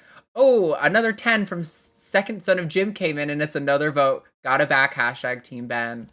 So it's all right. Everyone hates me. I understand. Me too. I mean, I get it. Whatever. You guys don't have to feel that bad. I mean, maybe you should feel like kind of bad, kind of a lot bad. We'll have future challenges where you'll smoke like the competition out of the water. So it'll happen. All right. So the topic I am defending is a hot dog a sandwich? I was hoping you were gonna get the country music one. I was really hoping you were gonna get that one. 3, 2, 1. Well, listen. I mean, the obvious answer is a little bit of bread here, a little bit of bread there, some protein source in the middle, whether it's meat or if you're, a vegan hot dog, whatever kind of thing you want. It fundamentally is sandwich structure. Now I could cite, wisdomofpeterson.com, where it cites real lines from Jordan Peterson, like your body, like politics, are subjective silence, which I think really applies in the situation of when we're defining sandwiches, because what really is the philosophical substrate of what a sandwich is, right? I mean, we manifest sandwich with our words and our beliefs. So really on the meta level of truth, sandwiches are all that we want them to be. And so I really would like, in this case, for a hot dog to be a sandwich, because then I win. in some sense. Not in this challenge, but also it says winner loser. It's backwards, so that's wrong. While I sort that, I have to remind you that I do have some issue with, why is the sort of Americanized form the standard that we're contrasting things to? People will often ask, is a taco a sandwich? Well, I ask, is a hot dog a taco? Because I think both positions could be considered equally valid. But the truth is that sandwiches are the fundamental state of reality for all things. We are all sandwiches down to our core. So, yes, it is in fact true that we are sandwiches. I am sandwich. You are sandwich. Taco is sandwich. And of course, a hot dog is a sandwich. Thank you for coming to my TED Talk. And please cite the real quotes from Jordan Peterson at wisdomofpeterson.com. Thank you. They're not real quotes. That's not the angle. That's not the angle I was expecting you to honestly, take with this. That entire experience, it is just a stream of consciousness. Like I have no idea what's coming out of my mouth in 10 seconds as I'm saying it. I'm just kind of letting it flow, like diarrhea. I baby. want It's someone to just clip coming out. out. I just want someone to clip out. We are all sandwiches. We are all sandwiches. I think that's a valid point. Sandwiches all the way down. That's right, Jamnik. Thank you guys so much for watching. Thank you for supporting Team Ben and for not giving a shit about me. That's pretty stock and standard in my life, and I like the status quo to be maintained. So I appreciate that being maintained. Next week, I think it's going to be Ben and Luxander. They're not hard confirmed. Unless Josie comes back. Unless Josie's feeling ready, that she wants to jump in, and we can sort something out there. But go hit the notification bell on all the shows coming up this week. We've got the Sunday show, the After Dark show, Skep Talk, Chewed Gum, and the Hang Up all before this show, and the 2 political shows on Friday and Saturday. We've got jam-packed, so much content for you to get. Oh, also, I should remind you guys, the Line Edge is now posting clips on every day that clips aren't posted on main. So go to Line Edge on YouTube and watch those clips, like them, share them, help that channel get boosted and growing so those can reach more of our audience. We're going to have probably some more Takis clips, some more Chewed Gum clips, and some more of the atheist clips on the theism shows. So maybe the stuff that doesn't always perform super well on Line Main is going to be on Line Edge. So if there's if you've been like, I want more clips from this variety, we're probably going to find it there. So definitely go support the Line Edge. And if that's it for you, Ben, I'm ready to send us out. You good? I just want to say I am a sandwich. I am a sandwich. Thank you for coming to our TED Talk. If you want to get your name, scroll it up the side on this little Patreon thingy-ma-doo-dah. Go to patreon.com/calltheline. You can become one of our patron producers so everyone can see your amazing supportive line at the end of every show here. You also get access to exclusive content, lots of exciting things. It is the best way to support the channel. Thank you guys so much, and we'll see you all next week. Bye. Ooh, oh, can I? Why? Oh, fuck. This isn't